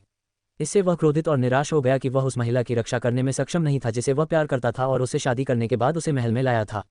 यह एक रोमांटिक लेकिन दिल तोड़ने वाला दृश्य है, जहां आपको लोगों को अपनी केमिस्ट्री और प्यार के दर्द को दिखाने की जरूरत है जिसे हर कोई तुच्छ समझता है। जैसा कि आप सभी जानते हैं कि डुआनलैन एक ऐसी लड़की है जिसकी कोई पृष्ठभूमि नहीं है और उसे महल में लाया गया है। डिंग हुआ, सम्राट ने उसे हमेशा के लिए रक्षा करने का वादा किया था, लेकिन मिंग हुआन की चालों से उसे नहीं बचा सका। श्रीहान ने सावधानीपूर्वक उन्हें दृश्य समझाया। सब उसकी बात सुन रहे थे, जबकि जीमिंग के चेहरे पर उदासी छा गई थी क्योंकि वह अपने मन में सब कुछ कल्पना कर रही थी। उसे लग रहा था जैसे उसका जीवन मिंग हुआंग और डुआनलैन के पिछले जन्म के हालात का मिश्रण था। वह महारानी थी, लेकिन वह थी जो जियाओली की चालों से खेली गई थी, उल्टा नहीं। हालांकि उसने गहरी सांस लेते हुए अपनी भावनाओं को नियंत्रित करने की कोशिश की। जियान यान, जो उसके सामने बैठा था, ने उसकी व्यथित अभिव्यक्ति देखी और आश्चर्य व्यक्त किया कि वह इस तरह क्यों व्यवहार कर रही है। जब युआन लेई ने अपनी पंक्तियां पढ़ना शुरू किया तो जीमिंग ने उनकी ओर देखा और उनके चेहरे पर उदासी और कोमलता भरी अभिव्यक्ति थी। महामहिम, कृपया परेशान न हो। ये बहन की गलती नहीं थी, गलती मेरी थी। मैं ही हूं जो तुमसे शादी करके महल में आई थी, सिर्फ रखेल बनकर नहीं। मुझे बहुत खुशी है कि तुमने मुझसे शादी करके मुझे इतना सम्मान दिया, लेकिन बहन के नजरिए से उसका व्यवहार सही है। वो मुझ जैसे नीच इंसान को कैसे स्वीकार कर सकती है? युआन लेई ने उदास भाव से कहा। वह एक्टिंग करते हुए रोने की कोशिश कर रही थी, लेकिन वह जैसा चाहती थी वैसा नहीं हो रहा था। उसे लगा कि वह सीन को काफी भावुकता से निभा रही है, लेकिन मिस्टर हान उसकी एक्टिंग से खुश नहीं थे। उसने उसकी ओर देखा लेकिन कुछ नहीं कहा। उन्होंने वुशेंग को आगे बढ़ने का संकेत दिया। डुआनलैन, तुम क्या कह रही हो? मिंग हुआन को तुम्हारे साथ ऐसा व्यवहार करने का कोई अधिकार नहीं है, भले ही मैंने तुमसे शादी कर ली हो, और मेरे लिए तुमसे शादी करना ही सही है। मैं तुमसे शादी किए बिना तुम्हें अपने साथ कैसे रहने दे सकता हूं और तुम्हें तकलीफ कैसे दे सकता हूं? वुशेंग ने अपनी बात कहते हुए युआन लेई की तरफ देखा। उसके कोमल भावों ने युआन लेई की धड़कनें बढ़ा दी। इस समय वह और भी ज्यादा आकर्षक और मनमोहक लग रहा था। तो तुम्हें तकलीफ सहने की जरूरत नहीं है, और अगर कुछ भी हो तो तुम मुझे बता सकती हो। तुम्हें मुझसे कुछ भी छिपाने और दूसरों का अपमान सहने की जरूरत नहीं है। ठीक है। वुशेंग की नज़र कोमल और प्रेमपूर्ण थी, जिसने युआन लेई को भी मोहित कर लिया। श्रीहान ने जोरदार तालियों से मौन तोड़ा। शाबाश वू शेंग, आपके हाव भाव बिल्कुल सही थे, जबकि युआन लेई, आपको और मेहनत करनी होगी। आपकी शुरुआत थोड़ी कमज़ोर थी, लेकिन आपने किरदार को आधे रास्ते तक समझ लिया। श्री हान ने स्क्रिप्ट पढ़ते हुए सिर हिलाया। हालांकि वह उससे खुश नहीं था, लेकिन ये केवल एक स्क्रिप्ट रीडिंग थी, इसलिए वह उसे केवल कड़ी मेहनत करने के लिए कह सकता था। हालांकि युआन लेई का अभिनय उतना अच्छा नहीं था, फिर भी ठीक था। उनकी भूमिका के हिसाब से यह उपयुक्त था। हालांकि उन्हें जी मिंग के चरित्र में अधिक रुचि थी, क्योंकि उनका चरित्र सबसे कठिन है। अध्याय 315 स्क्रिप्ट पढ़ना 2। युआन लेई खुश थी कि उसने उसकी तारीफ की। उसने मुस्कुराते हुए जी मिंग को एक आत्मसंतुष्ट नज़र से देखा, मानो वह उसे चुनौती दे रही हो। वह उसकी एक्टिंग भी देखना चाहती थी, क्योंकि उसे जी मिंग का हर समय परफेक्ट दिखने का तरीका बिल्कुल पसंद नहीं था। वह देखना चाहती थी कि उसकी एक्टिंग कितनी अच्छी है कि वह बाकी अभिनेत्रियों से आगे निकल जाए और बिना किसी मदद या छुपे हुए काम के ये रोल हासिल कर ले। अब जी मिंग, तुम्हारी बारी है। स्क्रिप्ट देखो और सीन को निभाओ। तुम्हें बस आराम करने की ज़रूरत है और घबराने की ज़रूरत नहीं है। और खुद को महारानी के रूप में कल्पना करो और वैसे ही अभिनय करो जैसे तुम कैमरे के सामने करती हो। ये कहते हुए उसने जी मिंग की तरफ देखा। वह उससे धीमी और कोमल आवाज़ में बात कर रहा था, क्योंकि वह उसे डराना नहीं चाहता था और यह उसका पहली बार अभिनय करने और सबके साथ अपनी स्क्रिप्ट पढ़ने का मौका था। वह नर्वस नहीं होना चाहता था और ऑडिशन में देखी गई उसकी अद्भुत परफॉर्मेंस देखना चाहता था। जी मिंग ने अपनी पीठ सीधी की और उसके निर्देश सुनते हुए सिर हिलाया। वह गंभीर भावों से अपने संवादों को देख रही थी, जबकि युआन लेई जी मिंग को पूरी तरह गंभीर देखकर उपहासपूर्वक मुस्कुरा रहा था। उसके लिए जी मिंग एक ऐसी लड़की थी जिसमें कोई हुनर नहीं था और उसे ये रोल किसी के सहारे ही मिला था। इसलिए वो इंतजार कर रही थी कि वो सबके सामने अपना मजाक बनाए। और वो इतनी उदार नहीं है कि उसे ऐसे ही छोड़ दे। वह उसे दिखाना चाहती थी कि वह उससे बेहतर अभिनय नहीं कर सकती। तो इस दृश्य में तुम और वू शेंग आपस में बहस करेंगे। इस दृश्य में तुम्हें अपना गुस्सा और दर्द एक साथ दिखाना होगा। क्या तुम ये कर सकती हो? मिस्टर हान ने जी मिंग को गंभीरता से देखा और धीमी आवाज में उससे पूछा। जी मिंग ने बिना मुस्कुराए उसकी ओर देखा और अपना सिर हिलाया। मिस्टर हान उसके कठोर भाव देखकर मुस्कुराए। उसने इस दृश्य में अभिनय करने के लिए खुद को पहले से ही तैयार कर लिया था। बहुत बढ़िया। उन्हें हमेशा ऐसे लोग पसंद आते थे जो अपने काम के प्रति गंभीर होते हैं और स्क्रिप्ट पढ़ने को हमेशा गंभीरता से लेते हैं, क्योंकि इससे पता चलता है कि वे शूटिंग के दौरान कैसा अभिनय करेंगे और एक निर्देशक के रूप में वह कैसे उनके अभिनय और प्रतिभा को निखारने में उनकी मदद कर सकते हैं। कार्रवाई। उसने उसे शुरू करने के लिए अपने हाथ से संकेत दिया। उसके हाव भाव अचानक बदल गए और उसने वू शेंग की ओर देखा और कुछ देर तक उसे कठोर भाव से देखती रही। उसकी आंखें नम थीं। क्या महामहिम सोचते हैं कि मैं क्रूर हूँ? महाराज, आपको ऐसा क्यों लगता है कि जब आप उस कुतिया को महल में लाए तो मुझे कोई आपत्ति नहीं होगी? आपने पहले कई राजकुमारियों से शादी की और मैंने कुछ नहीं कहा, लेकिन उसने ऐसा क्यों किया? उसने अपने बगल में वू शेंग को देखते हुए चिल्लाकर कहा। मिंग हुआंग, अपनी भाषा का ध्यान रखो। तुम इतनी बेरुखी से कैसे बोल सकती हो? तुम महारानी हो, क्या तुम महारानी की तरह व्यवहार नहीं कर सकती? उसकी गंदी बातें सुनकर वह उस पर भड़क उठा। वू शेंग भी शी मिंग के अद्भुत अभिनय की वजह से इस किरदार में पूरी तरह रम गया, जिससे उसे लगा कि वह सचमुच सम्राट है। इसके अलावा वह एक अनुभवी अभिनेता हैं, इसलिए उनके लिए यह कोई बड़ी बात नहीं है। लेकिन जी मिंग को इस नज़रिए से देखकर उन्हें आश्चर्य हुआ। जी मिंग ने उसे घूर कर देखा और उसके चिल्लाने की परवाह नहीं की और बोली, वह राजकुमारी भी नहीं थी। तुमने कहा था कि तुम सिर्फ मुझसे प्यार करते हो। तुमने कहा था कि मैं ही तुम्हारा एकमात्र प्यार रहूंगी। तुमने कहा था कि तुम मुझसे जितना प्यार करते हो उतना किसी और से नहीं करोगे। क्या ये सब झूठ था? उसकी आवाज़ कांपने लगी और उसकी आंखों में आंसू भर आए। वू शेंग, जो जी मिंग को देख रहा था, उसके हाव भाव में आए बदलाव को देखकर चौंक गया। उसने कभी सोचा भी नहीं था कि वह सचमुच रोने लगेगी। आमतौर पर अभिनेत्रियां रोने के लिए ग्लिसरीन का इस्तेमाल करती हैं, लेकिन वह बिना ग्लिसरीन के रो रही थीं। लेकिन उसने अपना धैर्य बनाए रखा और आगे कहा, मिंग हुआंग, क्या तुम बचकानी हरकतें नहीं कर रही हो? तुम्हें पता है कि मैं तुम्हारी परवाह करता हूँ। जब हमारी शादी तय हुई थी तब हम बचपन के दोस्त थे। मैं उस समय बहुत खुश था। मैंने हमेशा तुम्हारे साथ अच्छा व्यवहार किया और तुम्हें जो करना था वो करने दिया। तुम मेरी सबसे करीबी दोस्त और मेरी पहली पत्नी हो। तुम हमेशा महारानी रहोगी। महारानी के रूप में तुम्हारा स्थान कोई नहीं ले सकता, इसलिए ऐसा मत करो। डुआन लैन एक बहुत ही दयनीय लड़की है। उसने अपना परिवार खो दिया है और मेरे अलावा उसका कोई नहीं है। इसलिए उस छोटी बच्ची के साथ इतना क्रूर होना बंद करो। उसने उसे समझाने की कोशिश की। निर्देशक हान जी मिंग को इस तरह अभिनय करते देखकर हैरान रह गए। उन्हें उन दोनों का अभिनय बहुत पसंद आया। आखिरकार उन्हें अपने किरदारों में जान आ गई। मेरे लिए उसे चुनना सही था। जी मिंग ने अपनी आंखों से आंसू पोंछते हुए उपहास किया। उसमें उसके हाव भाव उदासी और गुस्से से भरे थे। निर्देशक हान और सभी लोग उसके अभिनय से प्रभावित थे। निर्देशक हान उसके अभिनय से बहुत प्रभावित हुए। उसके आंसू असली थे, नकली नहीं। ऐसे कलाकार मिलना मुश्किल है जो किरदार को इतनी अच्छी तरह से निभा सकें। सबसे करीबी दोस्त, हाँ, तो मैं सिर्फ तुम्हारी दोस्त थी। उसने वू शेंग को घूरते हुए कहा। उसके होंठ कांप रहे थे। वह सम्राट डिंग हुआ का किरदार निभा रहा था और मुझे लगा था कि तुम मुझसे प्यार करते हो। हाँ, अगर उस कुतिया का कोई नहीं है तो मैंने भी तुम्हारे लिए अपना सब कुछ छोड़ दिया है। क्या तुम्हें लगता है कि मैं महारानी का ये पद चाहती हूँ? क्या मैं तुम्हारी नज़रों में इतनी तुच्छ इंसान हूँ? उसने आहत भाव से उसकी ओर देखा। डिंग हुआ, तुम मुझे अपनी करीबी दोस्त मानती हो, है ना? तो फिर मैं बाहर जाकर किसी आदमी को चुन सकती हूँ जो मेरे साथ रहे और मेरे साथ एक रात बिताए, है ना? उसने उसकी ओर ठंडी आंखों से देखा। ये पंक्ति जी मिंग ने खुद जोड़ी थी। वह ये शब्द इसलिए कहना चाहती थी क्योंकि उसे बहुविवाह की इस प्रथा से सख्त नफरत थी, जिसमें पुरुष की कई पत्नियां हो सकती हैं जबकि महिला को जीवन भर पुरुष के प्रति वफादार रहना पड़ता है। उसके तात्कालिक शब्दों ने लोगों को चौंका दिया और मिस्टर हान भी हैरान रह गए। हालांकि उसके शब्द काफी साहसिक थे, फिर भी वे इस स्थिति के लिए बिल्कुल उपयुक्त थे। तुम्हें कोई फर्क नहीं पड़ेगा अगर मैं दूसरे मर्दों के साथ सोऊं, है ना? क्योंकि हम सिर्फ दोस्त हैं। मैं पहले कितनी बेवकूफ़ थी। मुझे अपनी आज़ादी का आनंद लेने के लिए कुछ मर्द ढूंढने चाहिए। मुझे हर समय इस महल में क्यों रहना पड़ता है? ये कहते हुए उसने अपने बाल पीछे कर लिए। उसकी आंखें देखकर सब दंग रह गए। उसकी आंखें ठंडी और तीखी थीं। उसके हर शब्द वुशेंग के दिल पर चोट कर रहे थे। इस समय वुशेंग को उसे थप्पड़ मारने का नाटक करना पड़ा और अपने संवाद बोलने पड़े, लेकिन वह अपने संवाद भूल गया। क्योंकि उसने अचानक अपने संवादों में सुधार किया और डुआन लैन को बदनाम करने के बजाय उससे कहा कि वह किसी और आदमी को ढूंढने निकल सकती है। वह बस जीमिंग को देखता रह गया। उसे यकीन नहीं हो रहा था कि यह लड़की इतनी अद्भुत हो सकती है।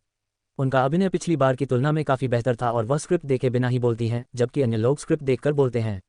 लेकिन उसकी इस तात्कालिकता ने उसे मुश्किल में डाल दिया। वह हैरान था और उसे स्तब्ध होकर देख रहा था। यह उसकी एक बहुत ही साहसिक बात थी। जियान यान जो जीमिंग के सामने बैठा था, उसका इतना अच्छा अभिनय देखकर दंग रह गया। उसे उससे ऐसी उम्मीद नहीं थी। वह अविश्वसनीय थी। जीमिंग की क्षमता देखकर सभी प्रभावित हुए। वह सभी में सबसे कम अनुभव वाली थी, लेकिन उसका कौशल सभी से कहीं बेहतर था। यद्यपि उनमें कुछ तकनीकी कौशल की कमी थी, तथापि निर्देशक खान का हमेशा यह मानना था कि कच्ची प्रतिभा सीखी हुई प्रतिभा से अधिक महत्वपूर्ण होती है। ये वरदान हर किसी को नहीं मिलता। कुछ लोग तो सीखकर भी अभिनय नहीं कर पाते और उन्हें इस क्षेत्र में कोई अनुभव भी नहीं है, फिर भी वो बहुत अद्भुत थी। वुशेंग उसे टूटा हुआ लेकिन चालाक देखकर दंग रह गया और उसके चेहरे पर अभी भी व्यंग्यात्मक मुस्कान थी। उसकी आंखें मानो उसे नीचे देख रही थीं। उसके चेहरे पर ऐसे भाव देखकर वह चौंक गया। वह तो अभी नहीं थी, भला वह किसी और अभिनेत्रियों से बेहतर अभिनय कैसे कर सकती है? वह उसे एकटक देखता रहा, जैसे एक क्षण के लिए वह अपने संवाद भूल गया हो। बहुविवाह एक ही समय में एक से अधिक पत्नी या पति रखने की प्रथा थी। तारांकन अध्याय 316 स्क्रिप्ट पढ़ना 3। वुशेंग ने अपना सिर हिलाया और अपनी स्तब्धता से बाहर आने की कोशिश की। उसने गहरी सांस ली और जीमिंग को गुस्से और सख्त भाव से देखा और उसे जोर से थप्पड़ मारने का नाटक करते हुए उस पर चिल्लाया, तुम्हारी हिम्मत कैसे हुई किसी और मर्द के साथ सोने की बात करने की?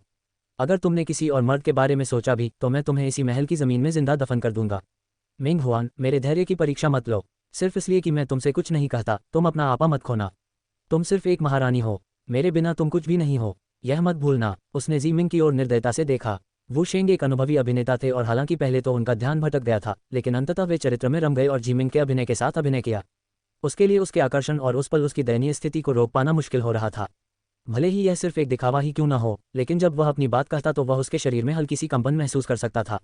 दूसरी ओर जीमिंग उसकी बातें सुनकर कांप उठी। तुम तो बस एक महारानी हो, मेरे बिना तुम कुछ भी नहीं हो। इन शब्दों ने उसे बहुत प्रभावित किया। उसके लाल गालों पर आंसू टपक रहे थे जिससे वह और भी कमजोर लग रही थी।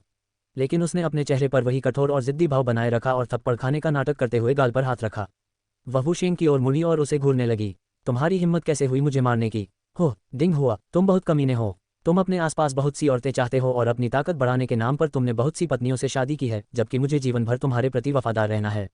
तुम्हें महल में दूसरी औरतों को लाने, उन्हें अपना सच्चा प्यार कहने और उनके साथ उसी कमरे में सोने की इजाज़त है जहां हमने साथ में अपनी पहली रात बिताई थी।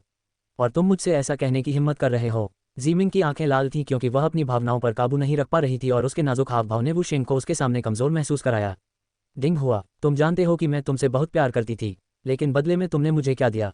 एक विश्वासघात, एक थप्पड़। उस कुतिया को लाने के बाद तुमने मुझे अपना करीबी दोस्त कहा था। क्या तुम्हारा दिल इतना चंचल था कि तुम किसी से भी प्यार कर सकते हो? उसने अपनी नम आंखों से उसे देखा। बोलते हुए उसकी आवाज़ भारी हो गई थी। उसका गला सूख गया था और उसके लिए आगे बोलना मुश्किल हो रहा था। उसके शब्द स्क्रिप्ट में तो थे ही नहीं, पर ऐसा लग रहा था जैसे वो अभिनय नहीं कर रहे हों। उसकी लाल नाक और डर से कांपता शरीर देखकर वुशेंग की हथेलियों में खुजली होने लगी।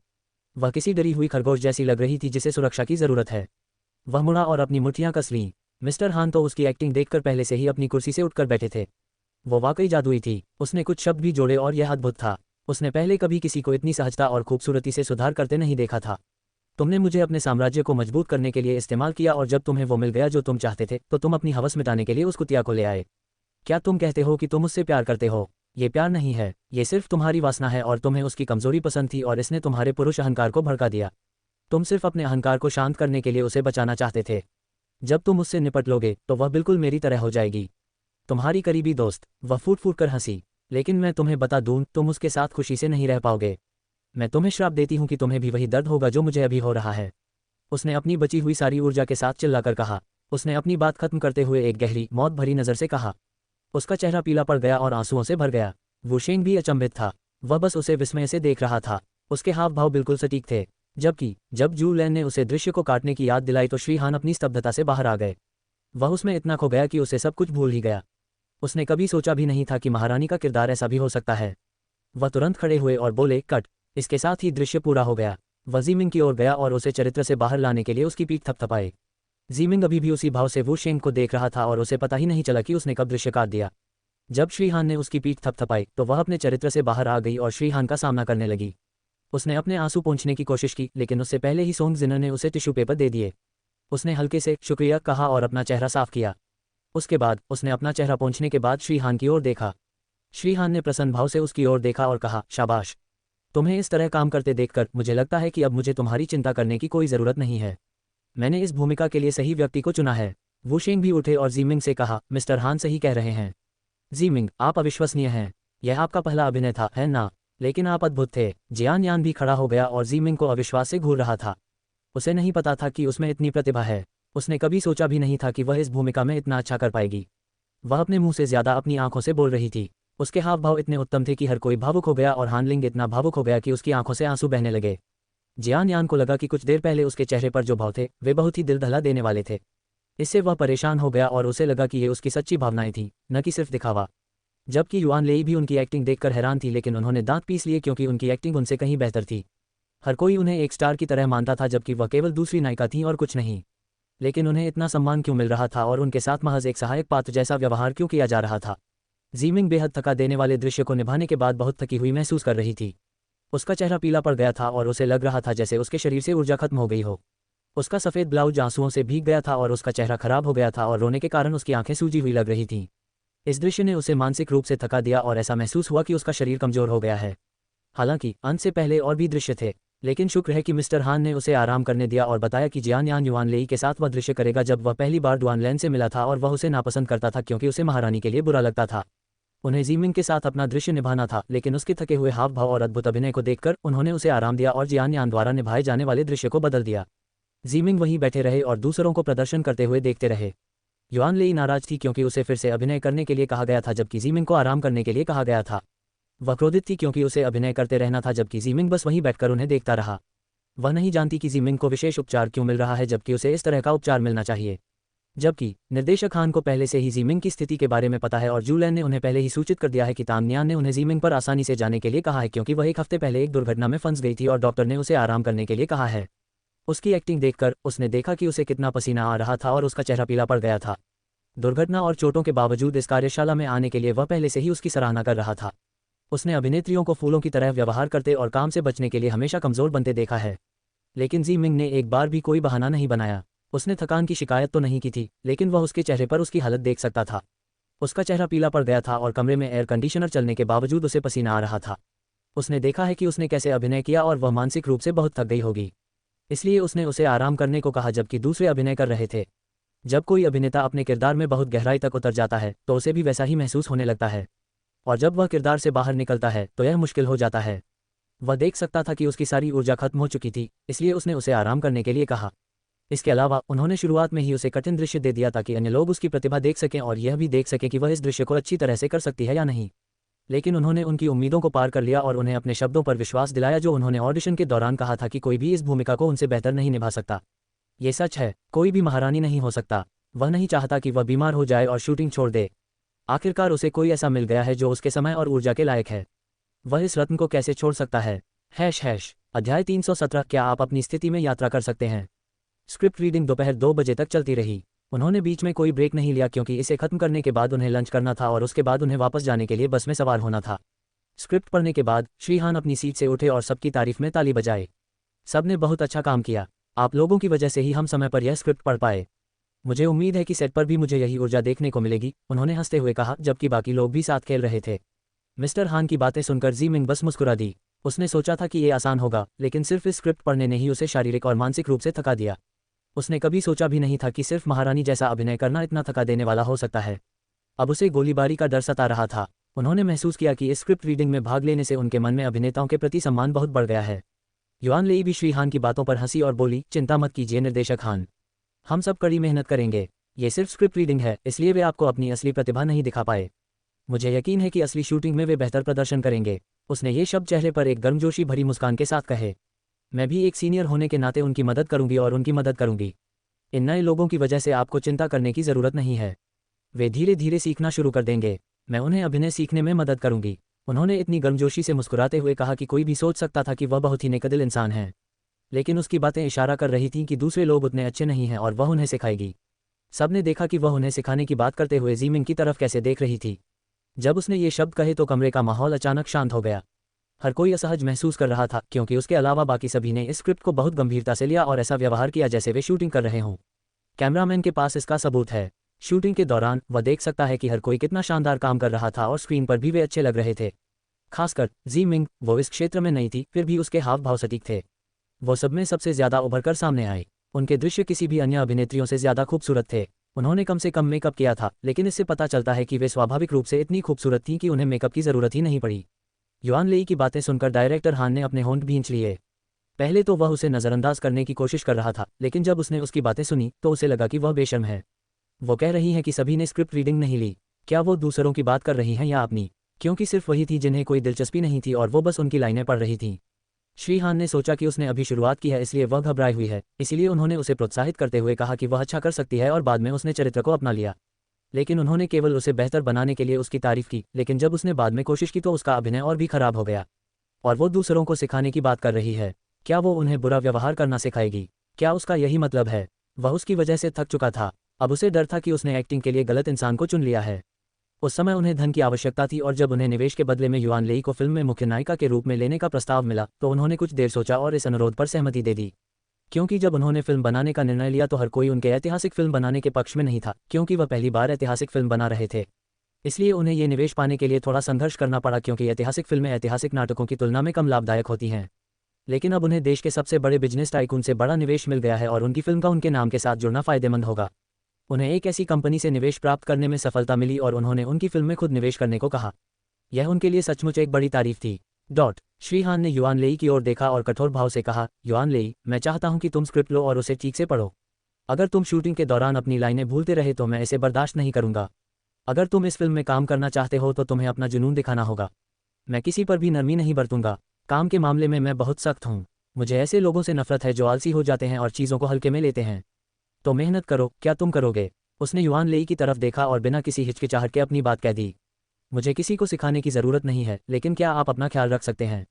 अगर आप ऐसा करेंगे तो मुझे खुशी होगी। अब उन्हें युआन लेई के समर्थन का डर नहीं है, क्योंकि उन्हें पहले वाले से भी बड़ा निवेश मिल गया है और नए निवेशक की भी कोई प्रतिकूल मांग नहीं है। तो फिर उसे युआन लेई की चिंता क्यों करनी है? अगर वह मेहनत नहीं कर सकती तो वह उसे बदलने में ज़रा भी नहीं हिचकिचाएगा। युआन लेई का चेहरा लाल हो गया। उसे उम्मीद नहीं थी कि मिस्टर हान सबके सामने उस पर भड़क उठेंगे। वह बहुत विनम्रता से बोल रही थी, फिर भी उसने उसे डांटा। उसने अपनी मुठ्ठियां भींच लीं और चेहरे पर मुस्कान लाने की कोशिश करने लगी। मिस्टर हान, मैं कड़ी मेहनत कर रही हूँ। मेरे प्रति सभी के रूखे व्यवहार के बावजूद मैं सभी के साथ मिलकर काम करने की पूरी कोशिश कर रही हूँ। फिर भी आपको नहीं लगता कि मैं पर्याप्त मेहनती नहीं हूँ? तो मुझे नहीं पता कि अपनी ईमानदारी दिखाने के लिए मुझे क्या करना चाहिए। उसने गंभीरता से कहा और अपने सिकुड़े हुए होंठों से मिस्टर हान को देखा। वह श्री हान के सामने पीड़ित बनने की कोशिश कर रही थी और जू लैन को यह भी दिखाना चाहती थी कि वह उनके प्रति अभिमानी व्यवहार के बारे में चुप नहीं रहेगी। लेकिन उसकी बातों से मिस्टर हान का दिल जरा भी नहीं पिघला। वह जानता था कि वह कैसी है। उसने हल्की सी आह भरी और उसकी तरफ देखते हुए दृढ़ता से कहा, युआन लेई, अगर तुम्हें इस फिल्म में काम करना है तो तुम्हें अच्छा व्यवहार करना होगा। मैं किसी भी तरह का अभद्र व्यवहार बर्दाश्त नहीं करूंगा और मैं नहीं चाहता कि मेरे कलाकार इस तरह लड़ें। इसलिए ऐसा करके सबकी ज़िंदगी मुश्किल मत बनाओ। बस अपने अभिनय पर ध्यान दो, यही सबके लिए अच्छा होगा। अपनी बात कहने के बाद मिस्टर हान ने उसकी तरफ देखे बिना अपना ध्यान सबकी ओर लगाया और कहा, सब लोग, मुझे कुछ काम है, इसलिए मैं आपके साथ दोपहर के भोजन में शामिल नहीं हो पाऊंगा, क्योंकि मुझे काम के लिए कहीं और जाना है। दोपहर के भोजन के बाद आप सभी एस सिटी वापस जा सकते हैं। कुछ दिनों में जूलान आपको और आपके प्रबंधकों को आपके कार्यक्रम के बारे में मेल करेगी। तब तक आपको अपने अभिनय पर ध्यान केंद्रित करना होगा और अपनी संवादों को ठीक से पढ़ना शुरू करना होगा, ताकि आपकी वजह से शूटिंग बाधित न हो। उनकी गर्मजोशी भरी अभिव्यक्ति उस समय खट्टी हो गई जब उन्होंने अंतिम पंक्ति में किसी ऐसे व्यक्ति की ओर संकेत किया जो सोचता है कि वह एक पुरस्कार जीतने के बाद सर्वश्रेष्ठ अभिनेत्री बन गई। श्रीमान हान की बातें सुनकर कोई कुछ नहीं बोला। वू शेंग ने ही इस अजीब सी खामोशी को तोड़ा और श्रीमान हान से कहा, हम कड़ी मेहनत करेंगे श्रीमान हान। चिंता मत कीजिए, आप बेफिक्र होकर अपने काम पर जाइए। हम अपने व्यवहार का ध्यान रखेंगे। श्री हान ने प्रसन्न आंखों से उनकी ओर देखा और सिर हिलाया, मैं आप लोगों से शूटिंग पर मिलूंगा। इसके बाद श्री हान ने सभी की ओर हाथ हिलाया और चेहरे पर हल्की मुस्कान के साथ सम्मेलन कक्ष से बाहर चले गए। मिस्टर हान और शू लैन के जाने के बाद माहौल बेहद शांत और अजीब हो गया था। युआन लेई के उदास चेहरे देखकर हान लिंग इतना डर गई थी कि बोलने की तो बात ही छोड़िए, वह जोर से सांस लेने की भी हिम्मत नहीं जुटा पा रही थी। वू शेंग ने युआन लेई की परवाह नहीं की और ज़ीमिंग की ओर मुड़ा, जिसकी हालत पहले से बेहतर लग रही थी और उसके चेहरे का रंग भी लौट आया था। लेकिन वह थकी हुई लग रही थी क्योंकि उसकी आंखें भी धुंधली थीं। तुम ठीक हो? क्या तुम अपनी इस हालत में भी बस में सफ़र कर सकती हो? उसने चिंतित होकर उससे पूछा। दोपहर के भोजन के बाद उन्हें बस में चढ़ना था, इसलिए उन्हें चिंता थी कि क्या वह अपनी हालत में लंबे समय तक यात्रा कर पाएगी। इससे पहले कि ज़ीमिंग कुछ कह पाती, उसने एक तेज़ आवाज़ सुनी जिसने उसे चौंका दिया। उसने शोर के स्रोत की ओर देखा और युआन लेई की कुर्सी को देखा जो बम ध्वनि के साथ जमीन पर गिर गई थी। युआन लेई श्री हान के शब्दों से इतनी क्रोधित हुई कि वह इस समय सभी को देख नहीं सकती थी, इसलिए वह गुस्से में मुड़ गई जिससे उसकी कुर्सी जमीन पर गिर गई और वह गुस्से में कमरे से बाहर चली गई। वू शेंग उसके व्यवहार से नाखुश था और उसके माथे पर शिकन आ गई। उसे उसका व्यवहार बिल्कुल पसंद नहीं था। अध्याय 318 झीमिंग, क्या तुम बीमार हो? जब युआन लेई गुस्से में कमरे से बाहर चला गया तो हान लिंग राहत की सांस लेते हुए अपनी सीट पर गिर पड़ी। वह सांस भी नहीं ले पा रही थी क्योंकि मिस्टर हान के ये शब्द कहने के बाद माहौल बहुत असहज हो गया था। आखिरकार अब मैं सांस ले सकती हूँ। उसने नाटकीय ढंग से भारी सांस लेना शुरू कर दिया। मोजान जो उसके बगल में बैठा था ने उसकी पीठ थपथपाई और कहा, ज्यादा प्रतिक्रिया मत करो। उसने चेहरे पर मुस्कान लाते हुए कहा। यह पहली बार था जब उन्होंने किसी ऐसी फिल्म में काम किया जिसमें उन्हें पर्याप्त स्क्रीन टाइम मिला। इससे पहले उन्होंने कुछ ड्रामा में काम किया है जहां वे आमतौर पर किसी के सहकर्मी या सहपाठी बनते हैं। यहाँ उन्हें सम्राट के सौतेले भाई की भूमिका मिली, इसलिए वह अपने किरदार से काफ़ी संतुष्ट थे। धीरे धीरे लोग उनकी प्रतिभा को पहचानने लगे। हान लिंग ने मोजान की ओर देखा और उसे आश्चर्य हुआ जब उसने अचानक उसकी पीठ थपथपाना शुरू कर दिया। वह उससे पहली बार तब मिली थी जब वे दोनों वर्कशॉप में कैमरामैन के साथ मिले थे। पहले तो वह उससे ज़्यादा बात नहीं करता था, लेकिन अब वह उसके साथ इतना सहज हो गया है कि वह उससे ऐसे बात करने लगा है जैसे वे एक दूसरे को बहुत समय से जानते हों। जब उसने उसकी पीठ थपथपाई तो उसका चेहरा लाल हो गया। वह सुंदर लग रहा था और यह उसका पहला मौका था जब कोई पुरुष उसके साथ इतने अच्छे से पेश आ रहा था। कल रात अलाव के पास उसने उसे एक कंबल भी दिया। स्क्रिप्ट पढ़ते समय भी उसने उसकी मदद की क्योंकि वह घबरा रही थी। उसने शर्माते हुए उसकी आंखों में देखा और कुछ नहीं कहा। ज़ीमिंग ने उनकी बातचीत देखी और उसके चेहरे पर मुस्कान आ गई। वह हान लिंग के चेहरे पर शर्मिंदगी देख सकती थी। उसे हान लिंग इसलिए पसंद था क्योंकि वह ईमानदार है और उसका व्यक्तित्व अच्छा है। मोजान ने उसे अचानक शर्माते हुए देखकर अपनी बाहें ऊपर उठा लीं। उसे अजीब लगा जब उसे एहसास हुआ कि उसका हाथ उसकी पीठ पर रखा हुआ है। उसने जल्दी से अपना हाथ वापस खींच लिया और अपनी पीठ के पीछे अजीब तरह से रगड़ने लगा। उनकी प्यारी बातचीत देखकर ज़ीमिंग के होंठ सिकुड़ गए। युआन लेई के जाने के बाद वू शेंग ने फिर ज़ीमिंग की ओर मुड़कर देखा तो वह उन दोनों को देख रही थी। उसके चेहरे पर मुस्कान देखकर वह मुस्कुराया। वह इतनी खूबसूरत थी कि उसके पास उसकी खूबसूरती बयां करने के लिए शब्द भी नहीं थे। ज़ीमिंग, क्या तुम अपनी हालत में बस में यात्रा करते समय ठीक रहोगी? उसे विचलित देखकर उसने उससे फिर पूछा। ज़ीमिंग ने उसकी तरफ आश्चर्य से देखा और उसे याद आया कि उसने उससे एक सवाल पूछा था। उसके चेहरे पर एक असहज भाव आया और उसने कहा, उस बारे में। मैं तुम लोगों के साथ एस सिटी वापस नहीं जा रही हूँ, इसलिए अब मैं सीधे सेट पर ही तुमसे मिलूंगी। उसने चेहरे पर एक अपराधबोध भरे भाव के साथ कहा। उसे यह कहते हुए बुरा लग रहा था कि वह उनके साथ वापस नहीं जा रही है क्योंकि वह उनके साथ आई थी और अब वह उन्हें अकेले जाने दे रही है। वू शेंग उसकी बातें सुनकर चौंक गया। क्या तुम हमारे साथ वापस नहीं आ रही हो? क्यों? क्या तुम बीमार हो? क्या तुम चाहती हो कि मैं तुम्हारे साथ चलूं क्योंकि तुम यहाँ अकेले नहीं रह सकती? एक लड़की के लिए अकेले होटल में रहना सुरक्षित नहीं है। वह उसके बारे में चिंतित हो गया, लेकिन साथ ही उसने ये भी महसूस किया कि अगर वह यहीं रह सके और उसके साथ समय बिता सके तो यह उसके लिए एक अवसर होगा। हान लिंग भी उसकी बातों से हैरान था और उसने ज़ीमिंग को चिंतित होकर देखा। ज़ीमिंग, क्या तुम बीमार हो? क्या तुम इतनी बीमार हो कि यात्रा नहीं कर सकती? वह उसकी हालत को लेकर चिंतित थी। अगर तुम बीमार हो तो उसे नज़रअंदाज नहीं करना चाहिए और डॉक्टर के पास जाना चाहिए। तुम्हें अपना ध्यान रखना चाहिए। उसने चिंतित होकर उसे डॉक्टर के पास चलने को कहा। दूसरी ओर जियान यान ने वू शेंग को ठंडेपन से देखा। उसके शब्द की वह साथ देने के लिए रुकेगा उसके कानों में गूंज रहे थे। उसने अपने होंठ भींच लिए और वू शेंग को घूरने लगा। फिर उसकी नज़र ज़ीमिंग पर रुक गई। जैसे ही ज़ीमिंग उसे घूर रही थी उसके हाव भाव ठंडे पड़ गए। वह जानता है कि वह क्यों रुकी हुई थी। वह अच्छी तरह जानता था। उसने उसे कल रात लिवेई के साथ देखा था जब वह उसकी मंजिल पर गया था क्योंकि उसे नींद नहीं आ रही थी। वह दूर से उसके कमरे को देखना चाहता था क्योंकि वह जानता था कि वह वहीं सो रही है। वह उसे परेशान नहीं करना चाहता था, बस उसे दूर से देखना चाहता था। लेकिन जब वह नीचे गया तो उसने लिवेई को उसके कमरे के बाहर पाया और जब उसने दरवाज़ा खोला तो वह उसे चूमने लगा। लिवेई द्वारा उसे चूमते हुए देखकर उसका शरीर अकड़ गया। उसका शरीर सुन्न हो गया। वह कुछ देर वहीं खड़ा रहा और मन में ढेर सारी बातें लिए बगीचे में टहलने चला गया। सुबह जब उसने उसे गले में दुपट्टा लपेटे और खुश देखा तो उसे एहसास हुआ कि उसके अपने पति के साथ बहुत अच्छे रिश्ते हैं। उसके दिल की आखिरी उम्मीद भी टूट गई। अब जब उसने कहा कि वह यहीं रुक रही है तो उसे समझ में आ गया कि वह यहीं क्यों रुकी है। ज़ीमिंग ने हान लिंग और वू शेंग की तरफ अजीब तरह से मुस्कुराते हुए कहा, कुछ नहीं, मैं ठीक हूँ। बस मैं कुछ समय अकेले बिताना चाहती थी और घूमना चाहती थी, इसलिए मैं यहीं रुक रही हूँ। मैं कुछ दिनों में चली जाऊंगी, उसने बहाना बनाते हुए कहा। उसे नहीं पता कि वह क्यों रुकी है, लेकिन चूंकि लिवेई ने उसे ऐसा करने के लिए कहा है इसलिए उसे ऐसा करना ही होगा। उसने स्क्रिप्ट पढ़ने से पहले उसे मैसेज भी किया है। तो उसने शू लैन को पहले ही इस बारे में बता दिया था और सोंग जिन और तांग नियान को भी। उन्हें ये समझाने में उसे थोड़ा समय लगा कि वह खुद ठीक हो जाएगी और कुछ समय अकेले बिताना चाहती है। तांग नियान जानती है कि वह शादीशुदा है, इसलिए उसने ज़्यादा कुछ नहीं कहा और बस उसे सावधान रहने को कहा। ओह, लेकिन क्या तुम अकेले रह सकती हो? ये सुरक्षित नहीं है, तुम्हें पता है। अगर तुम चाहो तो मैं तुम्हारे साथ रह सकता हूँ। इस तरह तुम बोर नहीं होगी और एक लड़की के लिए अकेले रहना सुरक्षित नहीं है। वुशेंग ने उसे समझाने की कोशिश की। जीमिंग ने उसकी तरफ देखा और असहजता से मुस्कुराए। इससे पहले कि वह कुछ कह पाती, जियान यान बोल पड़ा, वह ठीक हो जाएगी। तुम्हें अपनी चिंता करनी चाहिए। क्या कल कोई कार्यक्रम नहीं है जिसमें तुम्हें जाना है? तुम उसके साथ कैसे जा सकते हो? जियान यान ने आलस से वुशेंग को देखा। वुशेंग को तब आश्चर्य हुआ जब जियान यान ने उसे उस घटना की याद दिलाई। वह इस घटना को पूरी तरह भूल गया था, लेकिन उसे इस घटना के बारे में कैसे पता चला? वुशेंग ने जियान यान को गुस्से से देखा। जीमिंग ने वुशेंग की ओर देखा और कहा, मैं ठीक हो जाऊंगा। मेरी चिंता मत करो, मैं अपना ख्याल खुद रख सकता हूँ।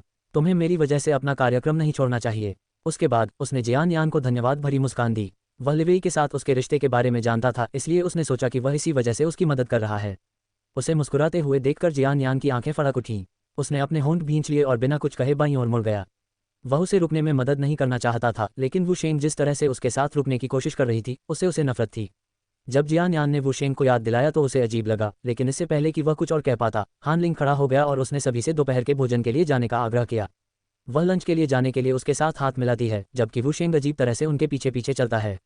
जब जियान यान को उस घटना की याद आई तो उसे शर्मिंदगी महसूस हुई। वह इतना हताश लग रहा था कि चाहे उसे अपना कार्यक्रम रद्द ही क्यों न करना पड़े, वह वहीं रुकना चाहता था। जब उसे एहसास हुआ कि एक कार्यक्रम की वजह से उसने जीमिंग के साथ समय बिताने का मौका गंवा दिया तो उसने आह भरी। अध्याय 319। क्या आप यौन रूप से इतने वंचित हैं कि आप अपने हार्मोन्स को नियंत्रित नहीं कर सकते?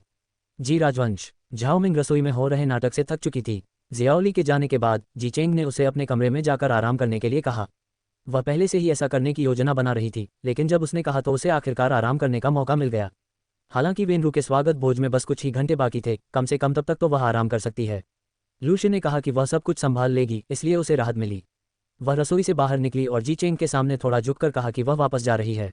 लेकिन जी चेंग बस मुस्कुराए और कुछ नहीं बोली। वह अजीब तरह से मुस्कुराए और लॉर्ड्स मंडप की ओर मुड़ गई।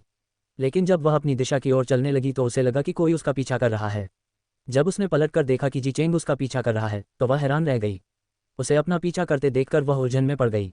उसका कक्ष विपरीत दिशा में है और उसे उसके पीछे जाने की कोई आवश्यकता नहीं है। वह रुक गई और हैरानी से पूछा, महाराज, क्या आपको मुझसे कुछ बात करनी है? वह जानना चाहती थी कि क्या उन्हें मुझसे कोई काम है या कोई बात करनी है। तो फिर वह उसका पीछा क्यों कर रहा था? जी चेंग वहीं रुक गया और उसके उलझे हुए हाव भाव देखने लगा। उसकी बातें सुनकर उसके होंठ खुशी से ऊपर की ओर मुड़ गए। नहीं, उसने चेहरे पर हल्की मुस्कुराहट के साथ सहजता से कहा। वह उसके अचानक लापरवाह व्यवहार को देखकर हैरान थी। वैसे तो वह इधर उधर उसका पीछा नहीं करता था। जब से वो वापस आई है वो हमेशा वही करता है जो वो कहती है। लेकिन वो ऐसा व्यवहार क्यों कर रहा है? वह उलझन में थी कि नहीं शब्द का क्या मतलब है। फिर वह उसका पीछा क्यों कर रहा है? वह अजीब तरह से मुस्कुराए और हल्के से बोली, ओह। उसने उसे अब और परेशान नहीं किया और वापस जाने के लिए मुड़ गई। उसने उसे कोई उचित उत्तर नहीं दिया, इसलिए वह भी उससे बात करने में रुचि नहीं रखती थी। उसने देखा कि वह अपने बालों को पीछे झटक रही है और उनके बीच दूरी बनाने के लिए तेजी से चल रही है। जल्दी जल्दी चलते हुए उसका पैर उसकी ड्रेस में उलझ गया और वह लगभग गिर ही गई, लेकिन शुक्र है कि जी चेंग उसके पीछे चल रहा था और उसकी तेज प्रतिक्रिया के कारण उसे गंभीर चोट लग सकती थी। वह मुंह के बल जमीन पर गिर पड़ती, लेकिन जी चेंग ने उसका हाथ कसकर पकड़ रखा था जिससे उसे चोट नहीं लगी। जी चेंग आराम से उसके पीछे चल रहा था और उसे भागते देख उसने भी अपनी गति बढ़ा दी। उसके पैर लंबे थे, इसलिए उसे झाओ मिंग की तरह भागने की जरूरत नहीं पड़ी। लेकिन अचानक उसने देखा कि वह अपना संतुलन खो रही है और उसे थामने के लिए अपना हाथ बढ़ाया। फिलहाल वह बस उसका हाथ थाम पाता है और उसे गिरने से बचा लेता है। इसलिए जब उसने उसका हाथ कसकर पकड़ा तो उसने उसे खड़ा करने के लिए अपने करीब खींच लिया, अन्यथा उस स्थिति में वह फिर से गिर सकती थी। झाओ मिंग उस समय दंग रह गया जब उसने अचानक उसे अपने करीब खींच लिया और उसका कंधा उसकी मजबूत मांसपेशियों वाली छाती से टकराया। उसके बाल उसके चेहरे पर गिर रहे थे जिससे वह इस समय और भी खूबसूरत लग रही थी। सूरज की किरणें उसके चेहरे पर पड़ रही थी जिससे उसका चेहरा चमक रहा था। जी चेंग को इस समय उसे चूमने की इच्छा हुई, लेकिन वह उसे और अधिक शर्मिंदा नहीं करना चाहता था। एडम के सेब वाले किस वाली घटना के बाद से ही वह उससे दूर रहने लगी थी। उसने उसके सामने शांत रहने की कोशिश की, लेकिन जब भी वह उसके मुलायम नम होठों को अपनी गर्दन पर चूमते देखता तो उनके स्वाद की कल्पना किए बिना नहीं रह पाता। अगर वह उन मोटे गुलाबी होठों का स्वाद ले पाता जो उसे गुलाब की पंखुड़ियों जैसे लगते थे तो कैसा लगता। झाओ मिंग अचानक गिरने से चौंक गई। उसने संतुलन बनाने के लिए अनजाने में अपना हाथ उसके कंधे पर रख दिया और गहरी सांस ली। वह भी बहुत डरी हुई थी। अगर ऐसा ही चलता रहा तो ये पोशाक एक दिन मुझे मार डालेगी। उसने मन ही मन पोशाक को कोसा। अब तक वह इस ड्रेस में कई बार फंस चुकी है। अगर ऐसा ही चलता रहा तो वह अपनी ड्रेस में उलझकर गिरने का विश्व रिकॉर्ड भी बना सकती है। अपने पिछले जीवन में वह हमेशा छोटे या घुटनों तक लंबे कपड़े और शॉर्ट्स पहनती थी। गर्मियों में वो जीन्स और ट्राउज़र कम ही पहनती हैं, लंबी ड्रेस और गाउन तो दूर की बात है। छोटी ड्रेस में उन्हें ज़्यादा आराम महसूस होता था, लेकिन इस दुनिया में वह छोटे कपड़े पहनने के बारे में सोचने की भी हिम्मत नहीं कर सकती। उसे नहीं पता कि अगर उसने ऐसा किया तो उसका क्या होगा। जी चेंग ने उसका संतुलन बनाए रखने के लिए उसकी कमर पकड़ ली, लेकिन जब उसका हाथ उसकी कमर से गुजरा और उसने उसे कसकर पकड़ लिया तो वह अचंभित रह गई। इस अचानक खिंचाव ने उन्हें करीब ला दिया और वह अपने सिर पर उसकी सांस महसूस कर सकती थी और उसकी नाक लगभग उसकी गर्दन को छू रही थी। वह उससे ज़्यादा छोटी नहीं थी और उसका सिर सिर्फ उसकी ठुड्डी तक ही पहुंच पाता था। उसकी लंबाई भी ठीक ठाक थी और उसके शरीर के उभार भी बहुत आकर्षक थे, लेकिन इन पुराने जमाने के ढीले ढाले कपड़ों में उसके शरीर के आकार और सुंदरता को निखारना असंभव है। जी चेंग देख सकता था कि उसका चेहरा लाल हो रहा है और उसने उसकी ओर देखा तक नहीं। उसका शर्मीला व्यवहार देखकर उसके होंठ मुस्कुरा उठे। दूसरी ओर झाओ मिंग अधिक शर्मिंदा और असहज महसूस कर रहा था, क्योंकि उसका एडम एप्पल उसकी नज़र में था और उसके बहुत करीब था। उसकी नाक उसकी गर्दन को छू रही थी और उसका एडम एप्पल भी वहां था जिसे उसने हिलते हुए देखा। धिक्कार है, जी मिंग। क्या तुम यौन रूप से इतनी वंचित हो गई हो कि अपने हार्मोन्स पर नियंत्रण नहीं रख सकती? क्या तुम सच में सिर्फ उसके एडम एप्पल और गर्दन से ही मोहित हो रही हो? उसने अपने आत्मनियंत्रण को कोसा जब उसने उसके एडम एप्पल को देखा जिसे उसने पहले चूमा था। वास्तव में मैं हूं। उसे एहसास हुआ कि वह यौन रूप से वंचित थी। उसने कभी किसी रिश्ते में नहीं पड़ी और सेक्स तो दूर, किसी को चूमा भी नहीं। उसने देखा है कि विदेशों में ये सब आम बात है, फिर भी वह किसी रिश्ते में नहीं पड़ी। लेकिन जी चेंग को देखकर वह हर बार उस पर झपटने के बारे में सोचने से खुद को रोक नहीं पाती। वह नहीं जानती कि क्यों, लेकिन वह उसकी ओर इस तरह आकर्षित हो रही थी। वह जानती है कि वह उसका पति नहीं बल्कि झाओ मिंग है। वह उससे प्यार भी नहीं करता, और उसे ये भी नहीं पता कि वह उसे पसंद करती है या सिर्फ आकर्षण है। वह कभी किसी वास्तविक रिश्ते में नहीं बंधी, इसलिए उसे पता नहीं कि किसी से प्यार करने पर कैसा महसूस होता है। हम अपनी भावनाओं को कैसे पुष्ट कर सकते हैं कि यह स्पंदनशील भावना प्रेम है, न कि केवल आकर्षण? हम कैसे निश्चित हो सकते हैं कि हम इस व्यक्ति के साथ अपना जीवन बिताना चाहते हैं? झाओ मिंग, जो उसकी बाहों में थी और उसके इतने करीब थी कि उसकी सांसें उसके सिर पर महसूस हो रही थीं, ये सोचकर असहज महसूस कर रही थी कि यह सब आकर्षण ही होगा। और वह झाओ मिंग का पति भी है। भले ही झाओ मिंग आधुनिक दुनिया में है और जी मिंग के रूप में अपनी जिंदगी जी रही है, लेकिन जी चेंग को यह नहीं पता। वह उसके साथ ऐसा व्यवहार इसलिए करता है क्योंकि उसे लगता है कि वह झाओ मिंग है। उसे लगा जैसे वो झाओ मिंग के लिए उसके प्यार का फायदा उठा रही है। लेकिन इतना कुछ होने के बाद भी वो खुद को उसकी ओर आकर्षित होने से नहीं रोक पा रही थी। स्कूल में हुई छेड़छाड़ की घटना के बाद ये पहली बार है कि वह किसी के प्रति आकर्षित हुई है। झाओ मिंग ने अपने होंठ भींच लिए और उसकी पकड़ से छूटने के लिए उसे दूर धकेलने ही वाली थी, लेकिन इससे पहले कि वह ऐसा कर पाती, जी चेंग ने उसकी हरकतों को भांप लिया और उसे कसकर गले लगा लिया तथा अपनी ठुड्डी उसके कंधे पर रख दी। झाओ मिंग की हरकतें थमसी गईं क्योंकि उसे लगा कि उसका दिमाग सुन्न हो रहा है। उसका दिमाग सुन्न हो गया था और वह ठीक से सोच नहीं पा रही थी। उसे अचानक ये भारी एहसास होता है कि वह किसी के प्यार का फायदा उठा रही है और जी चेंग को धोखा दे रही है। वह भी उसकी भावनाओं को जानना चाहती थी। वह उलझन में थी कि वह उसके प्रति इतना आकर्षित क्यों है और किसी और के प्रति नहीं, क्योंकि हर दिन उसके प्रति उसका व्यवहार देखकर वह उसके सामने कमज़ोर होती जा रही थी। किसी ने भी उसके साथ ऐसा व्यवहार नहीं किया था। वह हमेशा उसकी मांगों के आगे झुक जाता है और हमेशा वो काम करके उसे अपने प्यार में और भी ज़्यादा फंसा लेता है जिसकी उसने कभी उम्मीद भी नहीं की थी। जब उसने उसे और ज़ोर से गले लगाया तो उसे समझ नहीं आया कि क्या करे। उसकी जटिल भावनाएं उस पर हावी हो गईं और उसकी आंखों में आंसू आ गए। उसे कुछ समझ नहीं आ रहा था कि वो क्या महसूस कर रही है या क्यों रो रही है, बस वो रोना चाहती थी। वो ठीक होने का नाटक करते करते थक चुकी थी। वह किसी और की तरह व्यवहार करते करते थक गई थी, खासकर उस व्यक्ति के सामने जिसे वह अपना असली रूप दिखाना चाहती थी। अध्याय 320 में तुम्हें पर्व के समय जगाऊंगा। जी चेंग ने उसे अपनी बाहों में जकड़ रखा था और उसका चेहरा नीचे था, इसलिए वह उसके हाव भाव नहीं देख सका। उसने उसे और कसकर गले लगा लिया क्योंकि उसने महसूस किया कि वह उसके आलिंगन से बाहर आना चाहती थी। वह उससे अलग नहीं होना चाहता था, इसलिए उसने उसे कसकर गले लगा लिया और अपना सिर उसके कंधे पर रख दिया। वह महसूस कर सकता था कि उसकी बाहों में उसका शरीर जम गया है। उसने हिलना बंद कर दिया और अकड़कर वहीं खड़ी हो गई। फिर अचानक उसने भी अपने हाथ उसकी पीठ पर रखे और उसे गले लगा लिया। उसके चेहरे पर मुस्कान आ गई क्योंकि उसे राहत मिली कि उसने उसे धक्का नहीं दिया। लेकिन थोड़ी देर बाद उसे लगा कि वह उसकी बाहों में कांप रही है। जब उसका शरीर कांपने लगा तो वह डर गया। वह उसे देखना चाहता था और जानना चाहता था कि उसे क्या हुआ है, लेकिन उसने उसे देखने नहीं दिया और उसे कसकर गले लगा लिया तथा धीमी कर्कश आवाज में कहा, मत देखो, अभी मेरी तरफ मत देखो, कृपया। उसकी टूटती हुई आवाज़ सुनकर वह चौंक गया। उसकी आवाज़ ऐसी लग रही थी जैसे वो रो रही हो। इससे वह घबरा गया क्योंकि उसे समझ नहीं आ रहा था कि वो अचानक क्यों रो रही है। वह उसे देखना चाहता था, लेकिन उसने उसे ऐसा करने से मना कर दिया। इसलिए उसने कुछ नहीं कहा, बस उसे कसकर गले लगा लिया और दिलासा देने के लिए उसकी पीठ हल्के से थपथपाई। उसे समझ नहीं आता कि रोते हुए लोगों को कैसे दिलासा दे। वह बस इस पल चुपचाप बैठा रह सकता है और उसे रोने दे सकता है। वह चाहता है कि उसे एहसास हो कि वह उसके साथ है, भले ही वह कमजोर या थकी हुई महसूस कर रही हो। वह उसके लिए मौजूद है।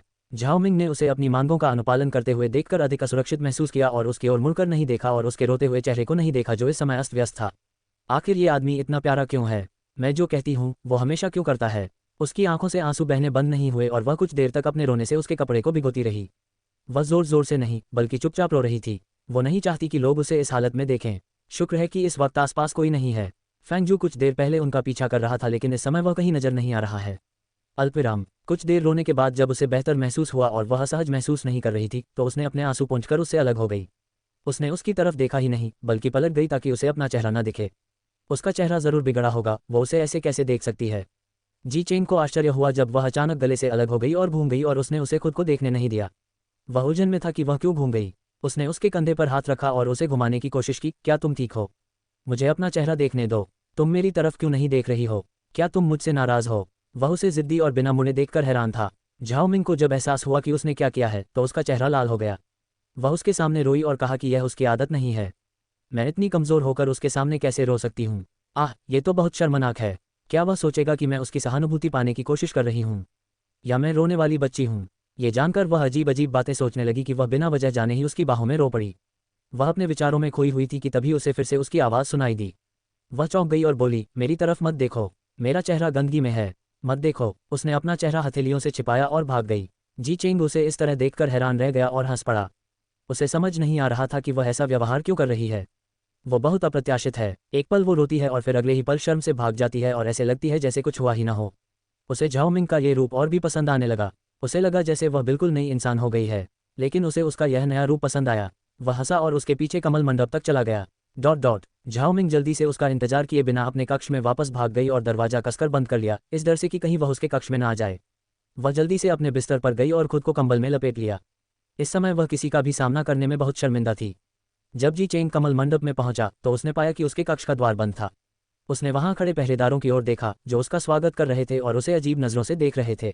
वे तब घबरा गए जब वह जल्दी से अपने कक्ष में वापस भागी और अंदर से दरवाजा बंद कर लिया। बंद दरवाजा देखकर जी चेंग के होंठ सिकुड़ गए। उसने गार्डों को वहां से चले जाने का इशारा किया। गार्ड के चले जाने के बाद वह दरवाजे की ओर गया और उसे खोलने का प्रयास किया। तभी उसे एहसास हुआ कि उसने दरवाजा बंद नहीं किया है, उसने बस उसे बंद कर दिया। उसके होंठ ऊपर की ओर मुड़ गए और उसके होठों पर एक मुस्कुराहट आ गई। उसने धीरे से दरवाज़ा खोला तो देखा कि कमरे में कोई नहीं है। कमरे में कोई न देखकर उसकी भौहें तंग गईं। जैसे ही वह जाने वाला था उसकी नज़र बिस्तर पर बिछे कंबल के ढेर पर पड़ी। उसने आंखें सिकुड़कर देखा कि कंबल इतना अजीब क्यों लग रहा है। जब उसने झाओ मिंग की पोशाक को कंबल से झांकते देखा तो उसने अपनी भौहें ऊपर उठाईं। वह मुस्कुराया और कंबल की ओर चल दिया। दूसरी ओर झाओ मिंग चौंक गया जब उसने अचानक दरवाज़ा खोला और कमरे में प्रवेश किया। जब वह अंदर आया तो उसने दरवाज़ा खुलने की आवाज़ सुनी। उसने कंबल पर अपनी पकड़ मजबूत कर ली, इस उम्मीद में कि वह चला जाएगा। लेकिन जब वह वहां से नहीं हटा और उसकी ओर चलने लगा तो उसका दिल तेजी से धड़कने लगा। उसने अपनी आंखें कसकर बंद कर लीं और घबराहट तथा काफ़ी देर तक कंबल में रहने के कारण उसकी सांसें भारी हो गईं। जी चेंग बिस्तर के पास खड़ा था और उसने उसे कंबल के नीचे बेचैन होते देखा। झाओ मिंग भी यहाँ नहीं है, पता नहीं वह कहाँ चली गई। उसने नाटकीय ढंग से उसके बिस्तर के पास खड़े होकर कहा, सांस, तो फिर मुझे यहीं सो जाना चाहिए। उसका इंतजार करते हुए उसने आलस से कहा, जब वह वहां खड़ा उसे कंबल के नीचे हिलते हुए देख रहा था। क्या वह गूंगी है या क्या? वह कंबल के नीचे छिपने का नाटक कर रही है। उसने ऐसा करके उसकी बुद्धि पर सवाल उठाया। क्या वह दोपहर में सोया नहीं? क्या वह फिर से सोना चाहता है? क्या वह कोई स्लीपिंग ब्यूटी है या कुछ और? उसकी बातें सुनकर उसने दांत पीस लिए, लेकिन इससे पहले कि वह कुछ कर पाती उसने कंबल उठाना शुरू कर दिया। इससे पहले कि वह कुछ तेजी से कर पाती उसने कंबल खींच लिया और वह कंबल के नीचे सिमटी हुई दिखाई दी। जब उसने उससे कंबल हटाया तो देखा कि वह बिस्तर पर लेटी हुई है। उसके बाल बिस्तर पर फैले हुए हैं और काफ़ी देर तक कंबल के नीचे रहने के कारण उसका चेहरा लाल हो गया है। उसका चेहरा पसीने से लथपथ था और कपड़े भी थोड़े अस्त व्यस्त थे। उसे इस हालत में देखकर उसकी सांस अटक गई। वह इतनी आकर्षक लग रही थी कि उसकी हिम्मत नहीं हुई कि वह उसकी तरफ देखे, क्योंकि अगर वह देखता तो उसके लिए अपनी भावनाओं पर काबू पाना मुश्किल हो जाता। झाओ मिंग ने उसे घूर कर देखा और शर्मिंदा होकर कहा, वाह वाह वाह, तुम यहाँ हो। जी चेंग अंडस्को। जी चेंग ये देखकर अवाक रह गया कि वह सामान्य होने का दिखावा करने की इतनी कोशिश कर रही थी। वह हल्के से खांसा और मुंह फेर लिया। अगर आप थके हुए हैं तो थोड़ी देर सो सकते हैं, हमारे पास दावत के लिए थोड़ा समय है। जी चेंग ने अपनी बात कहने से पहले हल्की खांसी। उसे मोहक दृष्टि से देखते हुए देखकर उसके कान लाल हो गए हैं। ओह, मैं ठीक हूँ, मैं थकी नहीं हूँ, मैं बस थोड़ा आराम करना चाहती हूँ। झाओ मिंग ने बिस्तर पर बैठते हुए कहा। उसे अब नींद नहीं आ रही थी, पर वो बस थोड़ी देर आराम करना चाहती थी। वो इस वक्त कुछ भी नहीं करना चाहती थी। जी चेंग ने उसकी बातें सुनकर सिर हिलाया और कहा, ठीक है, फिर आप थोड़ी देर आराम कर सकती हैं और मैं यहाँ अपने दस्तावेज पढ़ सकता हूँ। उसने उसके बिस्तर पर बैठते हुए कहा। झाओ मिंग ने आश्चर्य से अपनी आंखें उठाईं और पूछा, क्या क्या आप अपने दस्तावेज यहाँ पढ़ना चाहते हैं? क्यों? और आपके पास आपके दस्तावेज भी नहीं हैं? उसने उसे दूर भेजने की कोशिश की। उसने उसकी ओर देखा और मुस्कुराया, मेरे पास एक भी नहीं है, इसीलिए मैंने फैंग जू को उन्हें मेरे पास लाने के लिए भेजा है। वह जल्द ही आ रहा होगा। उसने अपना हाथ बढ़ाते हुए उसे अपने बगल में लिटाते हुए कहा, तुम आराम कर सकती हो, अगर सोना चाहती हो तो सो भी सकती हो, मैं तुम्हें दावत के समय जगा दूंगा, उसने उसके सिर पर हाथ फेरते हुए कहा। झाओमिंग हैरान भाव से उसे घूर रही थी, उसे समझ नहीं आ रहा कि वह क्यों नहीं जा रहा। आगे की कहानी सुनाने के लिए वी एम स्टोरी वर्ल्ड को सब्सक्राइब करो।